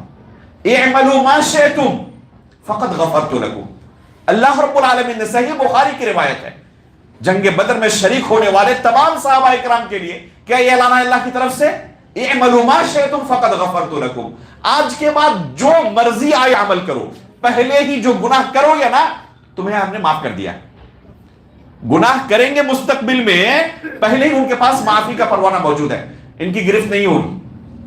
کیا کسی بھی صحابی نے اس لائسنس کا غلط فائدہ اٹھانے کی کوشش کی؟ کبھی نہیں. بلکہ اس کے بعد مزید محنت کرنے لگے اور اپنے آپ کو ثابت کرتے رہے کہ حقیقت میں ہم اس کے مستحق ہیں. ابھی جو حدیث آپ کے سامنے پیش کی گئی، 10 صحابہ اکرام کو اللہ کے رسول صلی اللہ علیہ وسلم نے جنت کی خوشخبری سنائی. ابو بکر فی الجنہ، عمر فی الجنہ، عثمان فی الجنہ. اس حدیث کے راوی کون ہیں؟ کئی صحابہ اکرام نے اسے روایت کیا ہے. ان میں سے ایک راوی ہے سعید بن زید رضی اللہ تعالیٰ عنہ، جن کا نام ان 10 میں سے ہے. وہ جب روایت کرتے ہیں اپنے شاگردوں کے سامنے کہ اللہ کے رسول صلی اللہ علیہ وسلم نے کہا ابو بکر فی الجنہ، عمر فی الجنہ، 10 لوگوں کا کہتے کہ اللہ کے رسول نے 10 لوگوں کا نام لیا اور کہا کہ تم جنتی ہو، تم جنتی ہو. 9 لوگوں کا نام ذکر کرنے کے بعد اپنا نام ذکر نہیں کر رہے ہیں. صرف 9 لوگوں کا نام ذکر کر رہے ہیں اور اپنا نام ذکر نہیں کر رہے ہیں. لوگوں نے پوچھا کہ 10واں کون ہے؟ خاموش. جب اصرار کیا تو کہا کہ تمہارے سامنے جو کھڑا ہے وہی ہے. ذرا غور کریں کہ آج ہمیں چھوٹا سا کوئی کریڈٹ مل جائے، چھوٹی سی ہمیں کامیابی مل جائے، پوری دنیا کے سامنے جب تک اعلان نہ کرے تب تک ہمیں چین و سکون نہیں ملتا. اور ان کے سامنے کون سا ٹکٹ ملا ہوا ہے؟ جنت کا ٹکٹ ان کے ہاتھ میں ہے. اور اتنا بھی گوارا نہیں بیان کرنا کہ ان 10 میں سے میں بھی ایک ہوں. اصرار کرنے کے بعد کہتے تمہارے سامنے ہے. عمر فاروق رضی اللہ تعالیٰ عنہ، جن کی وفات ہوئی شہادت کی وفات، وہ بھی اللہ کے رسول صلی اللہ علیہ وسلم کے مصلی پر نماز کی حالت میں.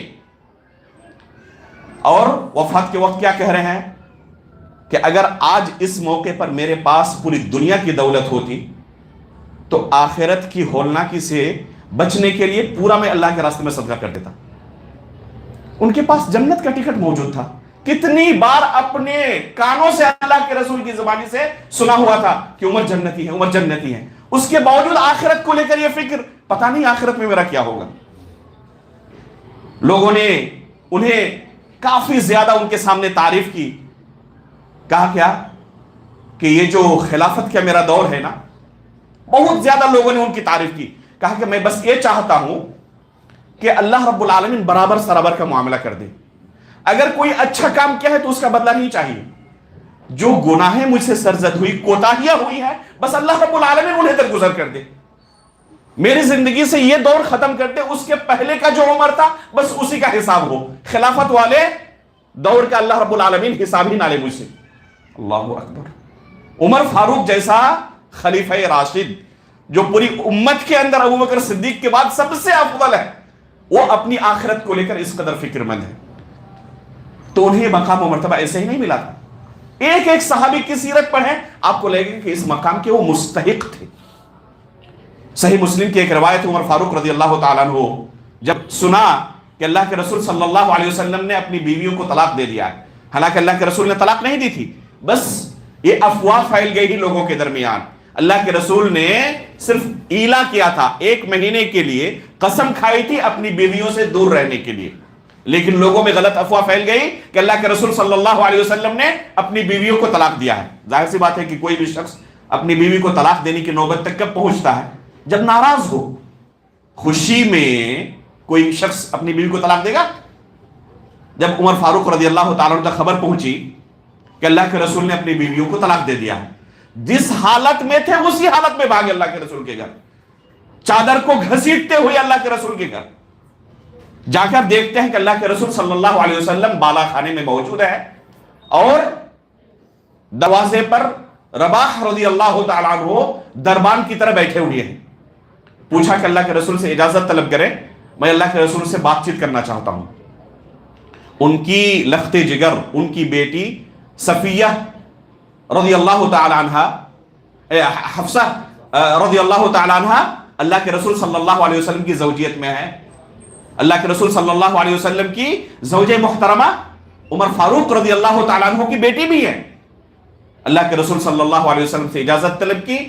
رباح رضی اللہ تعالی عنہ اللہ کے رسول صلی اللہ علیہ وسلم کے چہرے کی طرف دیکھ رہے ہیں کہ ادھر سے اگر اجازت ملے تو بلا لو عمر کو.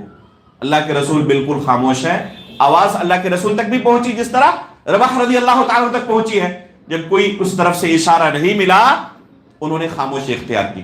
پھر دوبارہ عمر فاروق رضی اللہ تعالیٰ نے کہا اللہ کے رسول سے میرے لیے اجازت طلب کریں, میں اللہ کے رسول کے پاس آنا چاہتا ہوں. پھر انہوں نے دیکھا اللہ کے رسول کے چہرے کی طرف کوئی اشارہ نہ پا کر خاموش رہے. تیسری مرتبہ اونچی آواز میں کہتے ہیں کہ اللہ کے رسول سے اجازت طلب کے میرے لیے, میں اللہ کے رسول سے بات چیت کرنا چاہتا ہوں. شاید کہ اللہ کے رسول یہ سوچ رہے ہیں میں اپنی بیٹی کی طرفداری کے لیے آیا ہوا ہوں. اللہ کے رسول کو بتائیں کہ میں اپنی بیٹی کی طرفداری کے لیے نہیں آیا ہوا ہوں. اگر اللہ کے رسول حکم دے تو اپنی بیٹی کی ابھی گردن مار دوں گا. میں اپنی بیٹی کی طرفداری کے لیے وجہ سے نہیں آیا ہوا ہوں, بس بلکہ اللہ کے رسول کو آج تکلیف پہنچی ہے اور اس وجہ سے میرا دل بے قرار ہے. اللہ کے رسول صلی اللہ علیہ وسلم کے ساتھ بیٹھنا چاہتا ہوں, بات چیت کرنا چاہتا ہوں اور اللہ کے رسول کے دل سے اس غم کو ہلکا کرنا چاہتا ہوں بس. تب اللہ کے رسول صلی اللہ علیہ وسلم نے اجازت دی. اللہ کے رسول صلی اللہ علیہ وسلم کے پاس بیٹھے اور کوشش میں لگے رہے کہ اسی طرح اللہ کے رسول کے چہرے پر مسکراہٹ آ جائے, یہاں تک کہ کامیاب ہو گئے. تو عمر فاروق رضی اللہ تعالیٰ عنہ اور دوسرے صحابہ کرام ان کی سیرت پڑھیں, آپ پائیں گے کہ یہ اس فضیلت کے وہ مستحق تھے کہ انہیں دنیا کے اندر جنت کا پروانہ تھمایا جائے. یہ عمر فاروق رضی اللہ تعالیٰ عنہ بار بار کہتے تھے دانی اضرب عنق هذا المنافق یا رسول اللہ. تو یہ صرف دوسروں کے تعلق سے نہیں تھے, اپنے گھر والوں کے تعلق سے بھی ان کا وہی نظریہ تھا. اللہ اور اس کے رسول کے اوپر کوئی نہیں, ہم بھی نہیں, کوئی بھی نہیں. اللہ کے رسول صلی اللہ علیہ وسلم سے کہا کہ اللہ کے رسول میں آپ کو تمام لوگوں سے زیادہ محبوب سمجھتا ہوں, حتیٰ کہ اپنے والدین سے بھی زیادہ, اپنے بال بچوں سے بھی زیادہ, سوائے میرے نفس کے. اپنی جان کے بعد اگر کوئی میرے نزدیک محبوب ہے تو وہ آپ ہیں. تو اللہ کے رسول صلی اللہ علیہ وسلم نے فرمایا حتیٰ من نفسک یا عمر. عمر, ایمان کا تقاضا یہ ہے کہ اپنے نفس سے بھی زیادہ مجھ سے محبت کرنی پڑے گی. بغیر تردد کے فوراً کہا حتیٰ من نفسی یا رسول اللہ, اللہ کے رسول میں اپنے نفس سے بھی زیادہ اب آپ سے محبت کرتا ہوں. تو اللہ کے رسول نے کہا الآن یا عمر, عمر حقیقت میں اب آپ مومن ہوئے. جب انہوں نے کہا حتیٰ من نفسی یا رسول اللہ کہ اللہ کے رسول اپنے نفس سے بھی زیادہ آپ سے محبت کرتا ہوں, تو یہ صرف زبانی دعویٰ نہیں تھا, حقیقت میں وہ اللہ کے رسول سے ہر چیز سے زیادہ محبت کرتے تھے. اور ایک دو موقعوں پر نہیں, بے شمار موقعوں پر انہوں نے اسے ثابت کر کے دکھایا. جب بھی موقع آیا ان کی زندگی میں انہوں نے اسے ثابت کر کے دکھایا کہ حقیقت میں وہ اللہ کے رسول سے سب سے زیادہ محبت کرنے والے ہیں. آپ صرف صحیح بخاری کے اندر کتاب المغازی میں غزوہ احد کا قصہ اٹھا لیں اور اس کے بے شمار نمونے صحیح بخاری کے اندر جو سب سے زیادہ صحیح ترین کتاب ہے قرآن کریم کے بعد, اس کے اندر دیکھ لیں صحابہ کرام نے اللہ کے رسول صلی اللہ علیہ وسلم کی محبت کے کیا کیا نمونے پیش کیے ہیں. انس بن نضر رضی اللہ تعالیٰ عنہ ہو یا ابو طلحہ رضی اللہ تعالیٰ عنہ ہو یا دوسرے صحابہ کرام رضوان اللہ علیہم اجمعین ہو, ایسے ایسے نمونے انہوں نے پیش کیے کہ دنیا کے اندر کوئی بھی دوسرا شخص کسی دوسرے سے کتنا ہی محبت کیوں کرتا ہو, یہ نظیر پیش نہیں کر سکتا جو اللہ کے رسول کے صحابہ نے اللہ کے رسول صلی اللہ علیہ وسلم کے لیے پیش کیا. انس بن نضر رضی اللہ تعالیٰ عنہ غزوہ بدر میں شریک نہیں تھے, اس لیے کہ اس جنگ میں شرکت کے لیے اللہ کے رسول نے سب سے مطالبہ حاضری کا مطالبہ نہیں کیا تھا, بلکہ صحابہ کرام جانتے نہیں تھے کہ یہاں پر جنگ ہونے والی ہے. وہ یہی سمجھ رہے تھے کہ یہ صرف دشمنوں کے قافلے کو روکنے کے لیے ہم جا رہے ہیں, لیکن اللہ رب العالمین نے دشمنوں کے ساتھ ان کی مدبھیڑ کرا دی بغیر کسی سابقہ وعدے کے. اور جو صحابہ اکرام اس میں شریک ہوئے اللہ رب العالمین کی طرف سے انہیں عظیم فضیلت حاصل ہوئی. اعملوا ما شئتم فقد غفرت لکم. یہ انس بن نضر رضی اللہ تعالیٰ عنہ کہتے تھے کہ کاش کے دوسرا موقع ملتا تو میں دکھاتا کہ کس بے جگری کے ساتھ میں لڑ سکتا ہوں. جنگ احد کے موقع پر بعض صحابہ اکرام اصرار کر رہے تھے. اللہ کے رسول صلی اللہ علیہ وسلم چاہتے تھے کہ مدینے میں رہ کر جنگ کی جائے، لیکن یہ صحابہ اکرام شہادت کی موت کے لیے تڑپ رہے تھے کہ اللہ کے رسول باہر جا کر ہم لڑنا چاہتے ہیں ان کے ساتھ، تاکہ دنیا دیکھے کہ کس طرح ہم اللہ اور اس کے رسول سے محبت کرتے ہیں اور کس طرح ہم دنیا آخرت کے لیے اپنی جان دے سکتے ہیں. ان میں سے ایک انس بن نضر رضی اللہ تعالیٰ عنہ تھے. وفات کے بعد ان کے جسموں کے زخم گنے گئے، 80 سے زیادہ خنجر اور تیروں کے زخم ان کو لگے تھے، تیر و تلوار کے زخم لگے تھے، یہاں تک کہ انہیں پہچاننا مشکل ہو گیا. ان کی بہن نے ہاتھ کے اندر ایک خاص نشانی سے شناخت کی کہ یہی میرے بھائی ہیں. ابو طلحہ رضی اللہ تعالیٰ عنہ کا آپ قصہ پڑھے، صحیح بخاری کے اندر ہی ہے کتاب المغازی میں، جب اللہ کے رسول صلی اللہ علیہ وسلم کے ساتھ صرف چند صحابہ اکرام رہ گئے غزوہ احد کے موقع پر، اچانک جب خالد بن ولید رضی اللہ تعالیٰ عنہ جو دشمنوں کی طرف سے اس وقت لڑنے کے لیے آئے تھے، اچانک جب حملہ ہوا صحابہ اکرام سمجھ نہیں پائے کہ کیا ہو گیا ہے، اور اس موقع پر افواہ پھیل گئی کہ اللہ کے رسول صلی اللہ علیہ وسلم کو نعوذ باللہ قتل کر دیا گیا ہے. صحابہ اکرام سوچ نہیں پا رہے، سمجھ نہیں پا رہے کہ اب ہمیں کیا کرنا چاہیے. کہتے ہیں نا معوف العقل ہونا، اچانک عقل کام کرنا بند کر دی کہ اب ہمارا اگلا قدم کیا ہونا چاہیے. صحابہ اکرام وہاں سے بھاگ کھڑے ہوئے، لیکن اللہ کے رسول صلی اللہ علیہ وسلم ابھی بھی باحیات ہیں. چند صحابہ اکرام، بعض روایتوں کے اندر آتا ہے، صحیح بخاری اور صحیح مسلم کے اندر یہ حدیث موجود ہے، 9 یا بعض روایتوں کے مطابق 11 صحابہ اکرام صرف تھے اللہ کے رسول کے آس پاس. ان میں ایک کون تھے؟ ابو طلحہ رضی اللہ تعالیٰ عنہ. کہنے لگا اللہ کے رسول جب تک جسم میں جان ہے آپ تک کوئی تیر پہنچنے نہیں دوں گا، میرا سینہ آپ کے سامنے ڈھال بنا ہوا رہے گا.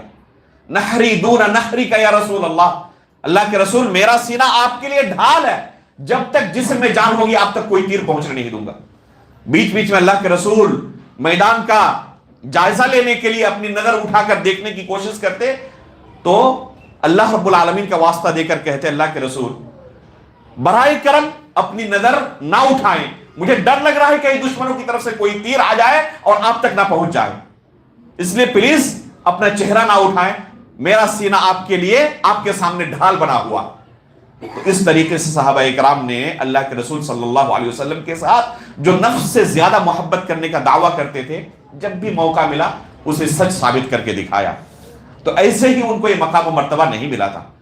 تو یہ صحابہ اکرام کا مقام و مرتبہ ہے کہ یہ سب کے سب اللہ کے رسول صلی اللہ علیہ وسلم کے محبوب ہیں، اللہ رب العالمین کے محبوب ہیں، اور دنیا کے اندر ہی ان کے پاس جنت کا پروانہ موجود تھا. ان صحابہ اکرام کے تعلق سے ہمارے اوپر بہت سارے حقوق ہیں، بے شمار حقوق ہیں. ان میں سے چند حقوق کو اس سے پہلے کہ درس ختم کروں بیان کرنا مناسب سمجھتا ہوں. سب سے پہلا حق ان صحابہ اکرام کا ہمارے اوپر یہ ہے کہ ہم ان سے بے پناہ محبت کریں. ان کے تعلق سے ہمارے دلوں میں ذرہ برابر کوئی بغض و حسد اور کینہ و کپٹ نہ ہو. صرف اور صرف ان کے تعلق سے ہمارے دل میں محبت ہونی چاہیے، کوئی دوسرا آپشن ہے ہی نہیں. ان صحابہ اکرام کے تعلق سے کوئی بھی اللہ کے رسول کے صحابی ہے تو صرف اور صرف ہماری طرف سے محبت کے مستحق ہے اور کسی چیز کے نہیں. قرآن کریم میں اللہ رب العالمین نے ہمیں یہی تعلیم دی ہے، اللہ کے رسول صلی اللہ علیہ وسلم نے ہمیں یہی تعلیم دی ہے. اللہ کے رسول صلی اللہ علیہ وسلم کی ایک حدیث سنیں جو صحیح بخاری میں موجود ہے. آیت الایمان حب الانصار و آیت النفاق بغض الانصار. اللہ کے رسول صلی اللہ علیہ وسلم فرماتے ہیں کہ انصار سے محبت یہ ایمان کی علامت ہے، اور انصار سے بغض و نفرت یہ کس کی علامت ہے؟ یہ نفاق کی علامت ہے. اگر کوئی انصار سے محبت کرتا ہے اس کا مطلب کہ وہ مومن ہے، انصار سے بغض و حسد رکھتا ہے اس کا مطلب کہ منافق ہے. وہ انصار سے محبت ایمان کی علامت ہو تو مہاجرین سے محبت ایمان کی علامت نہیں ہوگی. یہ تمام علماء کا اتفاق ہے کہ مہاجرین بالجملہ انصار سے افضل ہیں. بالجملہ مہاجرین کا طبقہ انصار سے کیا ہے؟ افضل ہے. سب سے پہلے اسلام کنہوں نے قبول کیا؟ انصار نے یا مہاجرین نے؟ مہاجرین نے. جب اللہ کے رسول صلی اللہ علیہ وسلم نے اسلام کا اعلان کیا تو سب سے پہلے جن لوگوں نے اسلام قبول کیا وہ مہاجرین تھے. تو مہاجرین انصار سے افضل ہیں بالجملہ.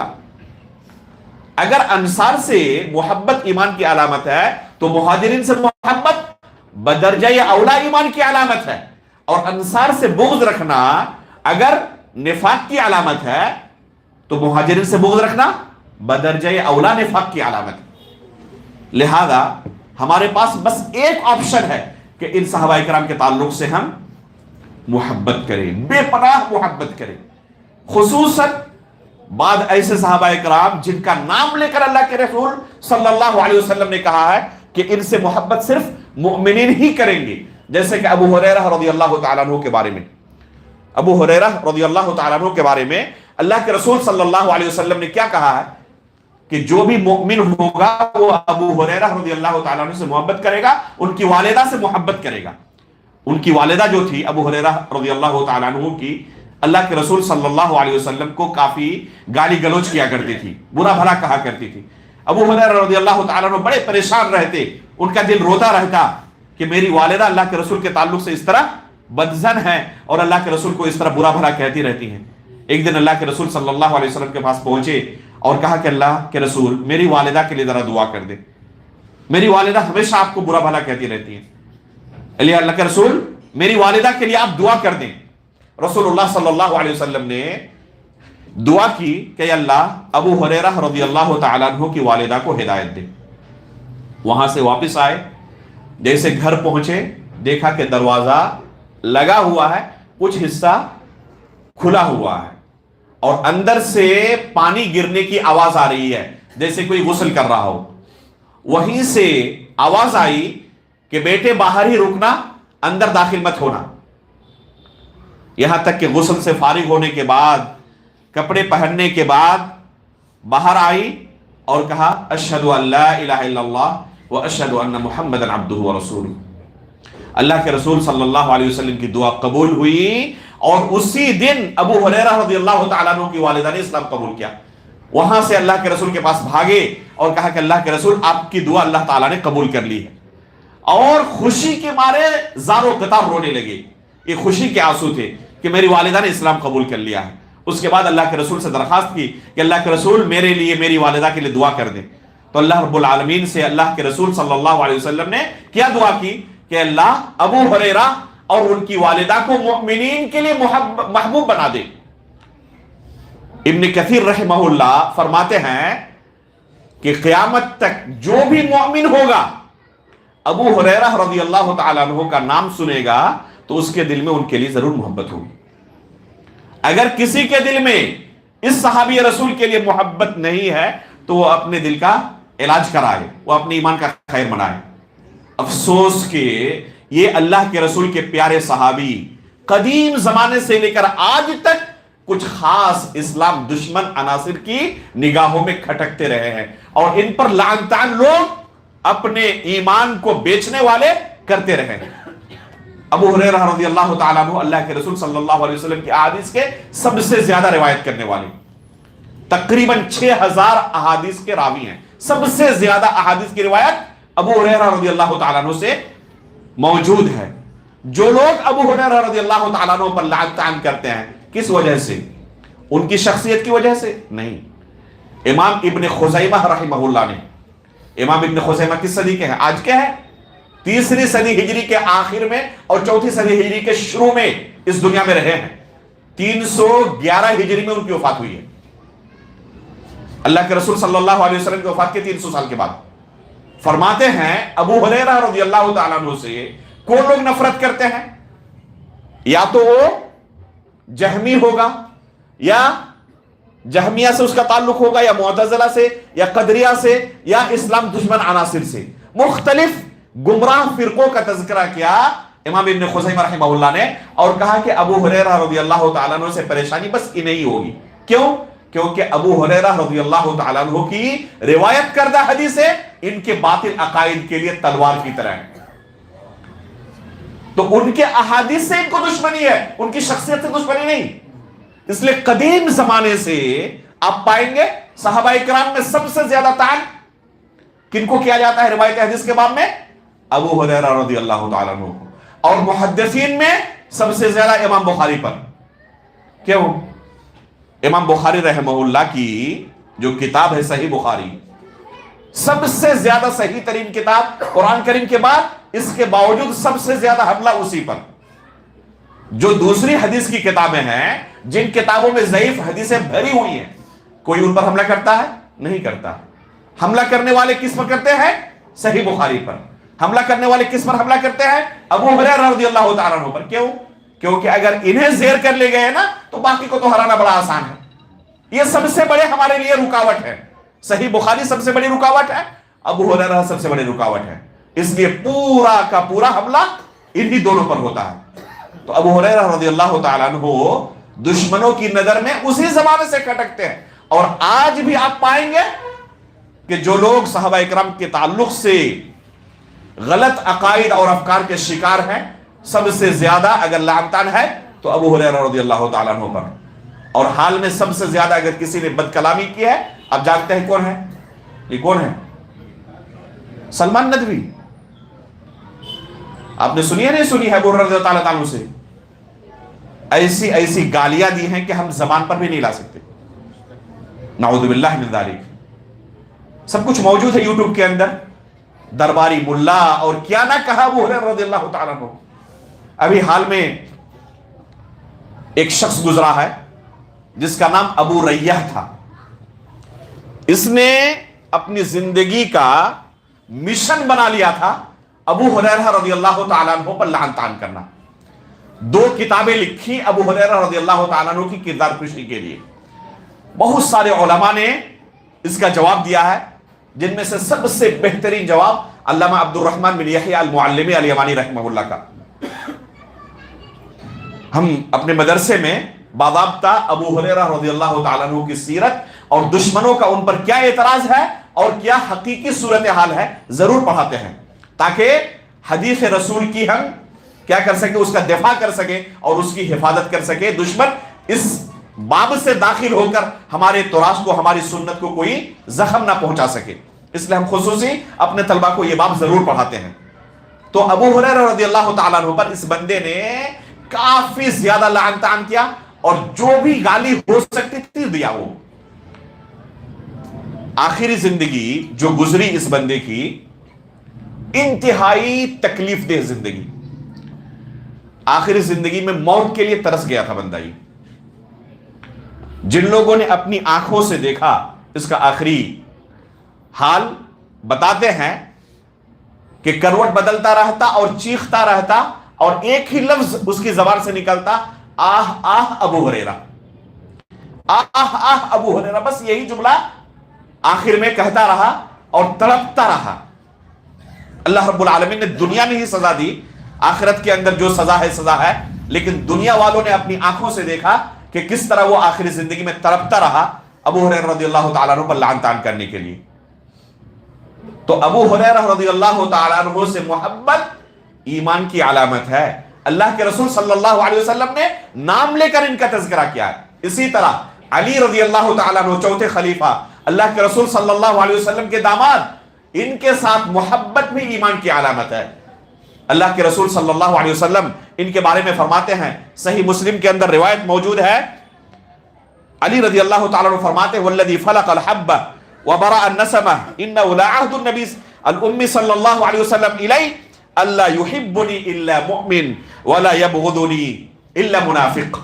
کہ اللہ کے رسول صلی اللہ علیہ وسلم نے مجھے وصیت کی تھی اور کہا تھا کہ مجھے وہ تمام لوگ محبوب رکھیں گے، مجھ سے وہ تمام لوگ محبت کریں گے جو مومن ہوں گے. صرف مومنین ہی مجھ سے محبت کریں گے، اور جتنے منافقین ہوں گے سب کے دلوں میں میرے تعلق سے کیا ہوگا؟ بغض ہوگا، کینہ کپٹ ہوگا. تو اس طرح بعض صحابہ اکرام کے تعلق سے رسول اللہ صلی اللہ علیہ وسلم نے نام لے کر کہا ہے، اور بالعموم انصار کے بارے میں کہا ہے، اور انصار سے افضل چونکہ مہاجرین ہیں، تو نتیجہ نکلا کہ تمام صحابہ اکرام سے محبت ایمان کی علامت ہے. اور صحابہ اکرام سے بغض و نفرت یہ نفاق کی علامت ہے۔ ابھی ہم نے شروع میں ذکر کیا امام مالک رحمہ اللہ کا قول کہ صحابہ اکرام خصوصاً ابو بکر صدیق رضی اللہ تعالیٰ عنہ اور عمر فاروق رضی اللہ تعالیٰ عنہ کی محبت سلف صالحین اپنے بچوں کو اسی طرح سکھاتے تھے جیسے کہ قرآن کی سورتیں سکھاتے تھے اپنے بچوں کو۔ ابو زرع الرازی رحمہ اللہ فرماتے ہیں کہ صحابہ اکرام کی تنقیص کرنے والے صرف اور صرف زندیق ہوتے ہیں۔ جو زندیق ہوگا وہی صحابہ اکرام کے تعلق سے برا بھلا کہے گا، کبھی کوئی مومن صحابہ اکرام کے تعلق سے برا بھلا نہیں کہہ سکتا۔ تو یہ صحابہ اکرام کا مقام و مرتبہ ہے۔ ایک امام گزرے ہیں سفیان ثوری رحمہ اللہ، شاید آپ نے نام سنا ہو۔ 161 ہجری میں ان کی وفات ہوئی ہے، 161 ہجری میں، یعنی امام مالک رحمہ اللہ سے پہلے یہ دنیا سے گزرے ہیں۔ ان کا تذکرہ کیا گیا اور وہاں پر عاصم بن محمد رحمہ اللہ موجود تھے۔ سفیان ثوری کس مقام و مرتبے پر فائز تھے اور ان کی کیا فضیلت ہے، مجلس میں اس کا ذکر شروع ہوا، یہاں تک کہ سفیان ثوری رحمہ اللہ کے 15 عظیم المرتبت مناقب کا لوگوں نے تذکرہ کیا۔ جب فارغ ہو گئے تو عاصم بن محمد رحمہ اللہ اٹھے اور کہا کہ اور کچھ باقی ہے بیان کرنا آپ لوگوں کا، یا فارغ ہو گئے؟ لوگوں نے کہا کہ ہاں فارغ ہو گئے۔ تو کہا کہ سب سے بڑا جو ان کا مقام و مرتبہ ہے اور ان کے لیے جسے ذکر کیا جانا چاہیے تھا، آپ لوگوں نے اسے ہی ذکر نہیں کیا۔ کیا ہے وہ؟ تو انہوں نے جواب میں کیا کہا کہ سلامت صدرہ لاصحاب رسول اللہ صلی اللہ علیہ وسلم۔ سفیان ثوری رحمہ اللہ کا سینہ صحابہ اکرام کے تعلق سے انتہائی پاک صاف تھا۔ کبھی بھی کسی صحابی کے تعلق سے ہم نے ان کی زبان سے کوئی بغض و نفرت نہیں سنی ہے، بلکہ ہمیشہ لوگوں کو تلقین کیا کرتے تھے کہ اپنے ایمان کی حفاظت چاہتے تو صحابہ اکرام کے تعلق سے اپنی زبان خاموش رکھنا، ان کے تعلق سے کبھی کوئی برا لفظ استعمال مت کرنا۔ تو یہ ان کے تعلق سے سب سے عظیم چیز ہے جو بیان کی جانی چاہیے ان کے مقام و مرتبے کو واضح کرتے ہوئے۔ تو یہ سب سے پہلا حق ہے ان صحابہ اکرام کا کہ ان کے ساتھ ہم محبت کریں، کبھی بھی ان کے تعلق سے ہمارے دلوں میں کوئی بغض و حسد کینہ کپٹ نہ ہو۔ دوسرا حق ان کا یہ ہے کہ ان کے بارے میں ہم یہ عقیدہ رکھیں کہ سب کے سب عادل تھے، سب کے سب انصاف پسند تھے، بھروسے مند تھے، اور وہ امت کے سب سے چنندہ و کامل بندے تھے، حق کی معرفت سے سب سے زیادہ قریب تھے، اور ہمارے لیے ایمان کے ترازو تھے، معیار تھے، وہی ضابطہ تھے۔ اللہ رب العالمین نے انہیں مقام و مرتبہ عطا کیا ہے۔ قرآن میں اللہ رب العالمین نے ان کے تعلق سے کیا کہا؟ فَإِنْ آمَنُوا بِمِثْلِ مَا آمَنْتُمْ بِهِ فَقَدْ اهْتَدَوْا۔ بعد میں آنے والے لوگ اگر ان صحابہ اکرام کی طرح ایمان لائے تو ہدایت پائیں گے۔ تو اللہ رب العالمین نے انہیں مقام دیا کہ بعد میں آنے والوں کا ایمان ان کے میزان پر تولا جائے گا، اگر ان کی طرح ہوئے تو قابل قبول، ان کی طرح نہ ہوئے تو مردود، رد کر دیا جائے گا۔ تو یہ مقام اللہ رب العالمین نے ان صحابہ کو دیا ہے، اس لیے ان کے تعلق سے ہمارا یہ عقیدہ ہونا چاہیے کہ ان کے نقش قدم پر چل کر ہی ہمیں اللہ کی جنت مل سکتی ہے، ان کی مخالفت ہمیں جہنم پہنچا دے گی۔ قرآن کریم میں اللہ رب العالمین نے فرمایا وَمَن يُشَاقِقِ الرَّسُولَ مِن بَعْدِ مَا تَبَيَّنَ لَهُ الْهُدَى وَيَتَّبِعْ غَيْرَ سَبِيلِ الْمُؤْمِنِينَ۔ یہ مؤمنین کون ہیں؟ ان مؤمنین میں سب سے پہلے یہ صحابہ اکرام داخل ہوتے ہیں۔ لَقَدْ رَضِيَ اللَّهُ عَنِ الْمُؤْمِنِينَ کہا، تو یہاں پر جس لفظ مؤمنین کا تذکرہ ہے اس کی تفسیر قرآن کی دوسری آیت سے ہو رہی ہے، لَقَدْ رَضِيَ اللَّهُ عَنِ الْمُؤْمِنِينَ إِذْ يُبَايِعُونَكَ تَحْتَ الشَّجَرَةِ۔ تو یہ صحابہ اکرام ہیں جن کے اتباع نہ کرنے کا انجام کیا ہے؟ وَمَن يُشَاقِقِ الرَّسُولَ مِن بَعْدِ مَا تَبَيَّنَ لَهُ الْهُدَى وَيَتَّبِعْ غَيْرَ سَبِيلِ الْمُؤْمِنِينَ نُوَلِّهِ مَا تَوَلَّى وَنُصْلِهِ جَهَنَّمَ۔ تو یہ صحابہ اکرام کا مقام و مرتبہ ہے کہ یہ سب کے سب جنتی ہیں اور یہ دوسروں کے ایمان کے لیے معیار ہے، اس لیے ان کے نقش قدم پر چل کر ہی ہمیں نجات مل سکتی ہے۔ ان کی مخالفت صریح گمراہی ہے، اور کبھی بھی ایسا شخص ہدایت کے راستے پر نہیں ہو سکتا جو صحابہ اکرام کے طریقے پر، ان کے منہج اور ان کے عقیدے پر نہ ہو۔ اسی طرح یہ صحابہ اکرام اللہ رب العالمین نے ان کے تعلق سے ان کا تیسرا حق یہ ہے کہ اپنی زبان ہمیں خاموش رکھنی. وہ انسان تھے، فرشتے نہیں تھے. ان کے بارے میں ہمارا عقیدہ کیا ہونا چاہیے؟ وہ فرشتے نہیں تھے، معصوم نہیں تھے، انسان تھے. اس لیے ان سے غلطی کا صدور ممکن ہے، ناممکن نہیں. ممکن ہونے کا معنی یہ نہیں کہ حقیقت میں کیا ہے. جیسے ہم لوگ ممکن ہے یا نہیں قتل کریں، زنا کریں، شراب پیئیں، چوری کریں، لیکن کیا حقیقت میں کسی کے بارے میں اگر کہا جائے اور اس نے نہ کیا ہو یہ جرم، قبول کرے گا؟ ممکن ہونے کا معنی یہ نہیں کہ کر لیا ہے. ممکن تھا ان صحابہ کرام کے لیے گناہ کبیرہ کا ارتکاب کرنا.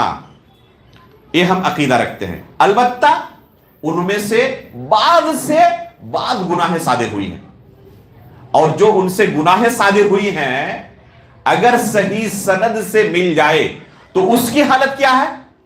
ان کے جو حسنات ہیں، ان کی جو نیکیاں ہیں، تو نیکیاں پہاڑ کی مانند ہیں، اور ان نیکیوں کے بالمقابل یہ گناہ ذرے کے برابر ہے. ان نیکیوں کے بالمقابل جو گناہ ثابت ہیں، صحیح اسانید سے ملتے ہیں، وہ ان نیکیوں کے بالمقابل کیا ہوں گے؟ ذرے کی طرح ہوں گے. کیوں؟ کیونکہ اللہ رب العالمین نے ان کی نیکیوں کے بارے میں جو معیار رکھا تھا وہ عام لوگوں کا معیار نہیں تھا. اللہ کے رسول صلی اللہ علیہ وسلم فرماتے ہیں ایک حدیث کے اندر، لا تسبوا اصحابی، میرے صحابہ اکرام کو برا بھلا مت کہو. فوالذی نفسی بیدہ لو انفق احدکم مثل احد ذهب ما بلغ مد احدهم ولا نصیفہ. اس ذات کی قسم جس کے ہاتھ میں میری جان ہے، اگر تم میں سے کوئی شخص احد پہاڑ کے برابر بھی اللہ کے راستے میں سونا خرچ کرو تو ان کے ایک مد یا آدھے مد کے برابر بھی نہیں پہنچ سکتے. وہ غلہ ایک مد یا آدھا مد اللہ کے راستے میں خرچ کریں. ایک مد کتنا ہوتا ہے؟ 4 مد مل کر ایک سا ہوتا ہے، جو آپ رمضان میں عید الفطر سے پہلے بالکل ایک فقیر و مسکین کو دیتے ہیں صدقہ فطر کے طور پر. ایک سا ایک شخص کی طرف سے ادا کیا جاتا ہے، تو ایک سا میں 4 مد ہوتے ہیں. اگر کوئی صحابی ایک مد یا آدھا مد غلہ اناج اللہ کے راستے میں خرچ کرے اور دوسرے لوگ احد پہاڑ کے برابر اللہ کے راستے میں سونا خرچ کرے، تب بھی ان کے مقام تک نہیں پہنچ سکتے. یہ صرف خرچ کرنے کا مسئلہ آیا. نماز، روزے، زکوٰۃ، اللہ کے رسول کو دیکھنا، اللہ کے رسول کے ساتھ جنگوں میں شرکت کرنا، یہ دوسرے حسنات ابھی تذکرہ ہی ان کا نہیں ہوا. بس ایک نیکی صدقہ کرنے کا صرف اللہ کے رسول صلی اللہ علیہ وسلم سے بیان کیا. تو ان کی جو نیکیاں ہیں پہاڑوں کی مانند ہیں، اور ان پہاڑوں کے بالمقابل جو گناہ ہے ذرے کے برابر ہیں. اور قرآن میں اللہ رب العالمین نے خود یہ اصول بیان کیا ہے، ان الحسنات یذہبن السیئات، گناہیں نیکیوں سے مٹ جاتی ہیں. اتبع السیئۃ الحسنۃ تمحوها، اللہ کے رسول نے فرمایا تھا کہ اگر تم سے کبھی کوئی گناہ سرزد ہو جائے تو نیکی کر لینا، یہ نیکیاں گناہوں کو ختم کر دیں گی. تو یہ صحابہ کرام ہمیشہ استغفار کرنے والے. والتائب من الذنب کمن لا ذنب له، اگر گناہوں سے کوئی توبہ کر لے تو کیسا ہو جاتا ہے؟ جیسے اس نے کوئی گناہ کیا ہی نہیں. تو یہ حالت ہے ان صحابہ کرام کی کہ ان کے حسنات انتہائی زیادہ، اور اس کے بالمقابل جو گناہ ہے اگر وہ صحیح سند سے ثابت ہو جائے تو وہ انتہائی معمولی ہے. رہی بات کہ ان کے درمیان جو آپس میں اختلافات ہوئے، خصوصاً علی رضی اللہ تعالیٰ عنہ کے خلیفہ بننے کے بعد جو حالات پیدا ہوئے،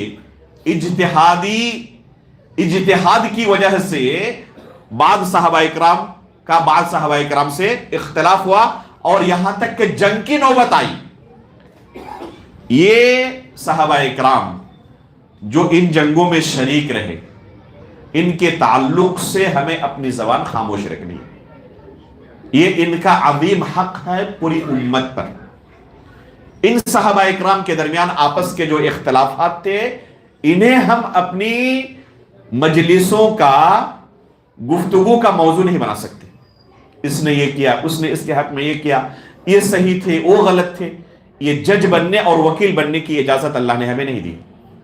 بالاجماع یہ سلف صالحین کا متفقہ عقیدہ ہے کہ ہمیں ان صحابہ کرام کے بارے میں ان کے مشاجرات کو ڈسکس کرنے کی اجازت نہیں. کیوں نہیں ہے؟ کیونکہ اللہ رب العالمین نے ہمیں اجازت نہیں دی، اللہ کے رسول نے اجازت نہیں دی، اور تمام امت کا اجماع ہے اس بات پر کہ اس پر ہم ڈسکس نہیں کر سکتے، اسے اپنی گفتگو کا موضوع نہیں بنا سکتے کہ یہ صحیح تھے یہ غلط تھے، ان کو ایسا نہیں کرنا چاہیے تھا، ان کو ایسا نہیں کرنا چاہیے تھا. اللہ رب العالمین نے قرآن کریم کے اندر کیا کہا ہے؟ مہاجرین کا انصار کا تذکرہ کرنے کے بعد سورۃ الحشر میں آیت نمبر 8 میں، آیت نمبر 9 میں تفصیل کے ساتھ ان کا تذکرہ کیا، اور آیت نمبر 10 میں اللہ رب العالمین سورۃ الحشر کیا فرما رہے ہیں؟ والذین جاؤوا من بعدہم، ان مہاجرین و انصار کے بعد جو لوگ دنیا میں آئے ان کا شعار کیا ہونا چاہیے؟ یقولون ربنا اغفر لنا ولاخواننا الذین سبقونا بالایمان، اے اللہ تو ہمیں بخش دے جو ہمارے بھائی ایمان میں پہلے ہم سے سبقت کر چکے، اللہ تو انہیں بھی بخش دے. ولا تجعل فی قلوبنا غلا للذین آمنوا، اے اللہ ان مؤمنوں کے حق میں ہمارے دل میں کوئی کینہ کپٹ، غل، حسد، بغض، نفرت نہ رہے. یہ اللہ تعالیٰ نے ہمیں تعلیم دی ہے قرآن کریم کے اندر کہ ان کے لیے ہم اس طرح دعا کریں اللہ تعالیٰ سے. عبداللہ بن عباس رضی اللہ تعالیٰ عنہ قرآن کے سب سے بڑے اس امت کے مفسر، اس آیت کو لوگوں کے سامنے پڑھتے اور کہتے کہ جب اللہ تعالیٰ نے یہ آیت اپنے رسول پر نازل کی تھی، اللہ تعالیٰ تو عالم الغیب ہے نا، اللہ تعالیٰ کو پہلے علم تھا کہ ان صحابہ کرام کے درمیان آپس میں جنگیں ہوں گی، اس کے باوجود اللہ نے حکم کیا دیا مومنوں کو کہ تم صرف ان کے تعلق سے استغفار کرنا اور دعا کرنا کہ ہمارے دلوں میں ان کے تعلق سے کوئی نفرت نہ رہے، بغض، کینہ کپٹ، حسد نہ رہے. تو بس اللہ تعالیٰ نے ہمیں یہی حکم دیا، اس کے علاوہ کوئی دوسرا راستہ اختیار کرنے کا اللہ رب العالمین نے ہمیں کوئی حکم نہیں دیا، نہ اس کی اجازت دی ہے. اللہ کے رسول کی احادیث کی طرف آئیں. ابھی حدیث آپ کے سامنے پڑھ کر ہم نے سنائی، لا تسبوا اصحابی، میرے صحابہ کو برا بھلا نہ کہو. ایک دوسری حدیث میں اللہ کے رسول صلی اللہ علیہ وسلم فرماتے ہیں اذا ذکر اصحابی فامسکوا، جب میرے صحابہ کا چرچا ہو وہاں پر اپنی زبان پر کنٹرول رکھنا، خاموش رکھنا اپنی زبان. اللہ کے رسول نے اس میں پہلے ہی پیشن گوئی کر دی ہے کہ کچھ لوگ ہوں گے جو اپنی مجلسوں میں ان کے کردار کو لے کر گفتگو کریں گے، ان کا چرچا کریں گے، وہاں پر اپنی زبان کو خاموش رکھنا. ایک واقعہ سناتا ہوں، صحیح بخاری کے اندر امام بخاری رحمہ اللہ نے ابو بکر صدیق رضی اللہ تعالیٰ عنہ کی فضیلت کے بارے میں یہ حدیث روایت کی ہے. اس سے آپ اندازہ لگائیں کہ ان صحابہ کرام کے بارے میں زبان درازی کرنا کتنا بڑا جرم ہے. واقعہ کیا ہے؟ ابو بکر صدیق رضی اللہ تعالیٰ عنہ اور عمر فاروق رضی اللہ تعالیٰ عنہ اس امت کے سب سے افضل دو آدمی، ان کے درمیان چونکہ یہ بشر ہی تھے، کسی بات پر کچھ کہا سنی ہو گئی. ابو بکر صدیق رضی اللہ تعالیٰ عنہ نے عمر فاروق رضی اللہ تعالیٰ عنہ کے حق میں کچھ ایسی بات کہہ دی جو نہیں کہنی چاہیے. فوراً احساس ہوا کہ میں نے عمر فاروق کو تکلیف پہنچائی ہے، معافی طلب کرنے لگے، لیکن عمر فاروق بھی انسان تھے، انہوں نے انکار کر دیا کہ میں آپ کو معاف نہیں کروں گا، مجھے آپ نے اس طرح کہا، تکلیف پہنچائی، میں آپ کو معاف نہیں کروں گا. ابو بکر صدیق رضی اللہ تعالیٰ عنہ وہاں سے بھاگ کھڑے ہوئے اللہ کے رسول کے پاس.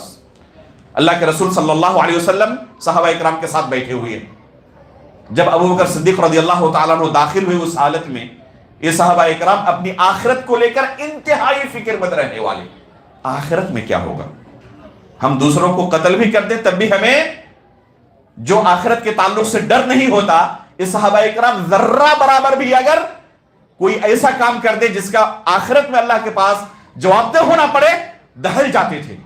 اللہ کے رسول کے پاس جیسے پہنچے تو اللہ کے رسول نے ان کا چہرہ دیکھ کر بھانپ لیا اور صحابہ اکرام سے کہا پہلے ہی وَأَمَّا صَاحِبُكُمْ فَقَدْ غَامَرَ، ابو بکر آج نارمل نہیں ہے، کسی سے لڑ کے آ رہے ہیں، کسی سے کچھ ہو گیا ابو بکر کا، وہ نارمل بالکل نہیں لگ رہے ہیں. اللہ کے رسول کے پاس پہنچے اور کہنے لگے اللہ کے رسول، عمر کے ساتھ میری کچھ کہا سنی ہو گئی، میں نے کچھ انہیں سخت کہہ دیا، ان سے معافی طلب کی، اب وہ انکار کر رہا ہے کہ میں معاف نہیں کروں گا، اس وجہ سے آپ کے پاس آیا ہوں. اللہ کے رسول صلی اللہ علیہ وسلم کے چہرے کا رنگ بگڑنے لگا. ادھر عمر فاروق رضی اللہ تعالیٰ عنہ کی حالت کیا ہے؟ جب ابو بکر صدیق وہاں سے چلے گئے تو انہیں احساس ہوا کہ میں نے انہیں معاف نہ کر کے غلط کیا، وہ ہم سے کہیں افضل ہے. عمر فاروق رضی اللہ تعالیٰ عنہ مانتے تھے کہ ابو بکر صدیق ایسے مقام پر ہے جہاں ہم پہنچ ہی نہیں سکتے.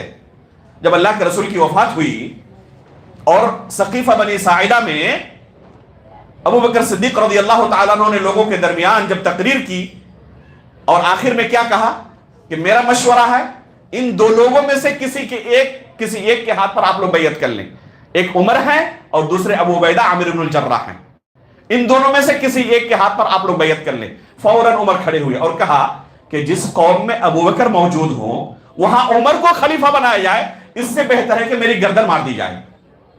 ابو بکر کی موجودگی عمر خلیفہ ہوں گے، اس سے بہتر ہے اگر مجھے مار دیا جائے تو میں قبول کر لوں گا، لیکن ابو بکر کی موجودگی میں خلافت قبول نہیں کر سکتا. تو یہ مقام تھا عمر فاروق کی نظر میں ابو بکر صدیق رضی اللہ تعالیٰ عنہ. انسان تھے، اس وقت انکار کر دیا تھا. فوراً احساس ہوا کہ ابو بکر کو میں نے معاف نہ کر کے غلط کیا. فوراً بھاگتے ہوئے گئے ابو بکر صدیق کے گھر. پوچھا اثم ابو بکر، کہ ابو بکر گھر میں ہے؟ کہا کہ نہیں ہے. فوراً وہاں سے بھاگے اللہ کے رسول کے پاس. وہاں نہیں ہے تو یہیں پر ہوں گے. جانتے تھے کہ ان کا دو ہی ٹھکانہ ہے، یا تو اپنے گھر میں ہوں گے اللہ کے رسول کے پاس ہوں گے. اللہ کے رسول صلی اللہ علیہ وسلم کے چہرے کا رنگ اب بگڑنے لگا ہے. اور جیسے ہی اللہ کے رسول صلی اللہ علیہ وسلم کی یہ حالت دیکھی، ابو بکر صدیق رضی اللہ تعالیٰ عنہ اپنے حبیب محترم کا حال جانتے تھے. فوراً سمجھ گئے کہ اللہ کے رسول صلی اللہ علیہ وسلم ناراض ہو چکے ہیں. بار بار منت سماجت کرنے لگے کہ کہیں عمر فاروق رضی اللہ تعالیٰ عنہ کے اوپر اللہ کے رسول برس نہ پڑے.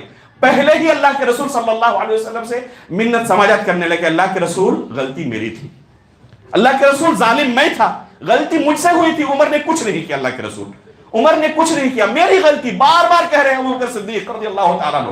اور اللہ کے رسول صلی اللہ علیہ وسلم کے چہرے کا رنگ بگڑ چکا ہے.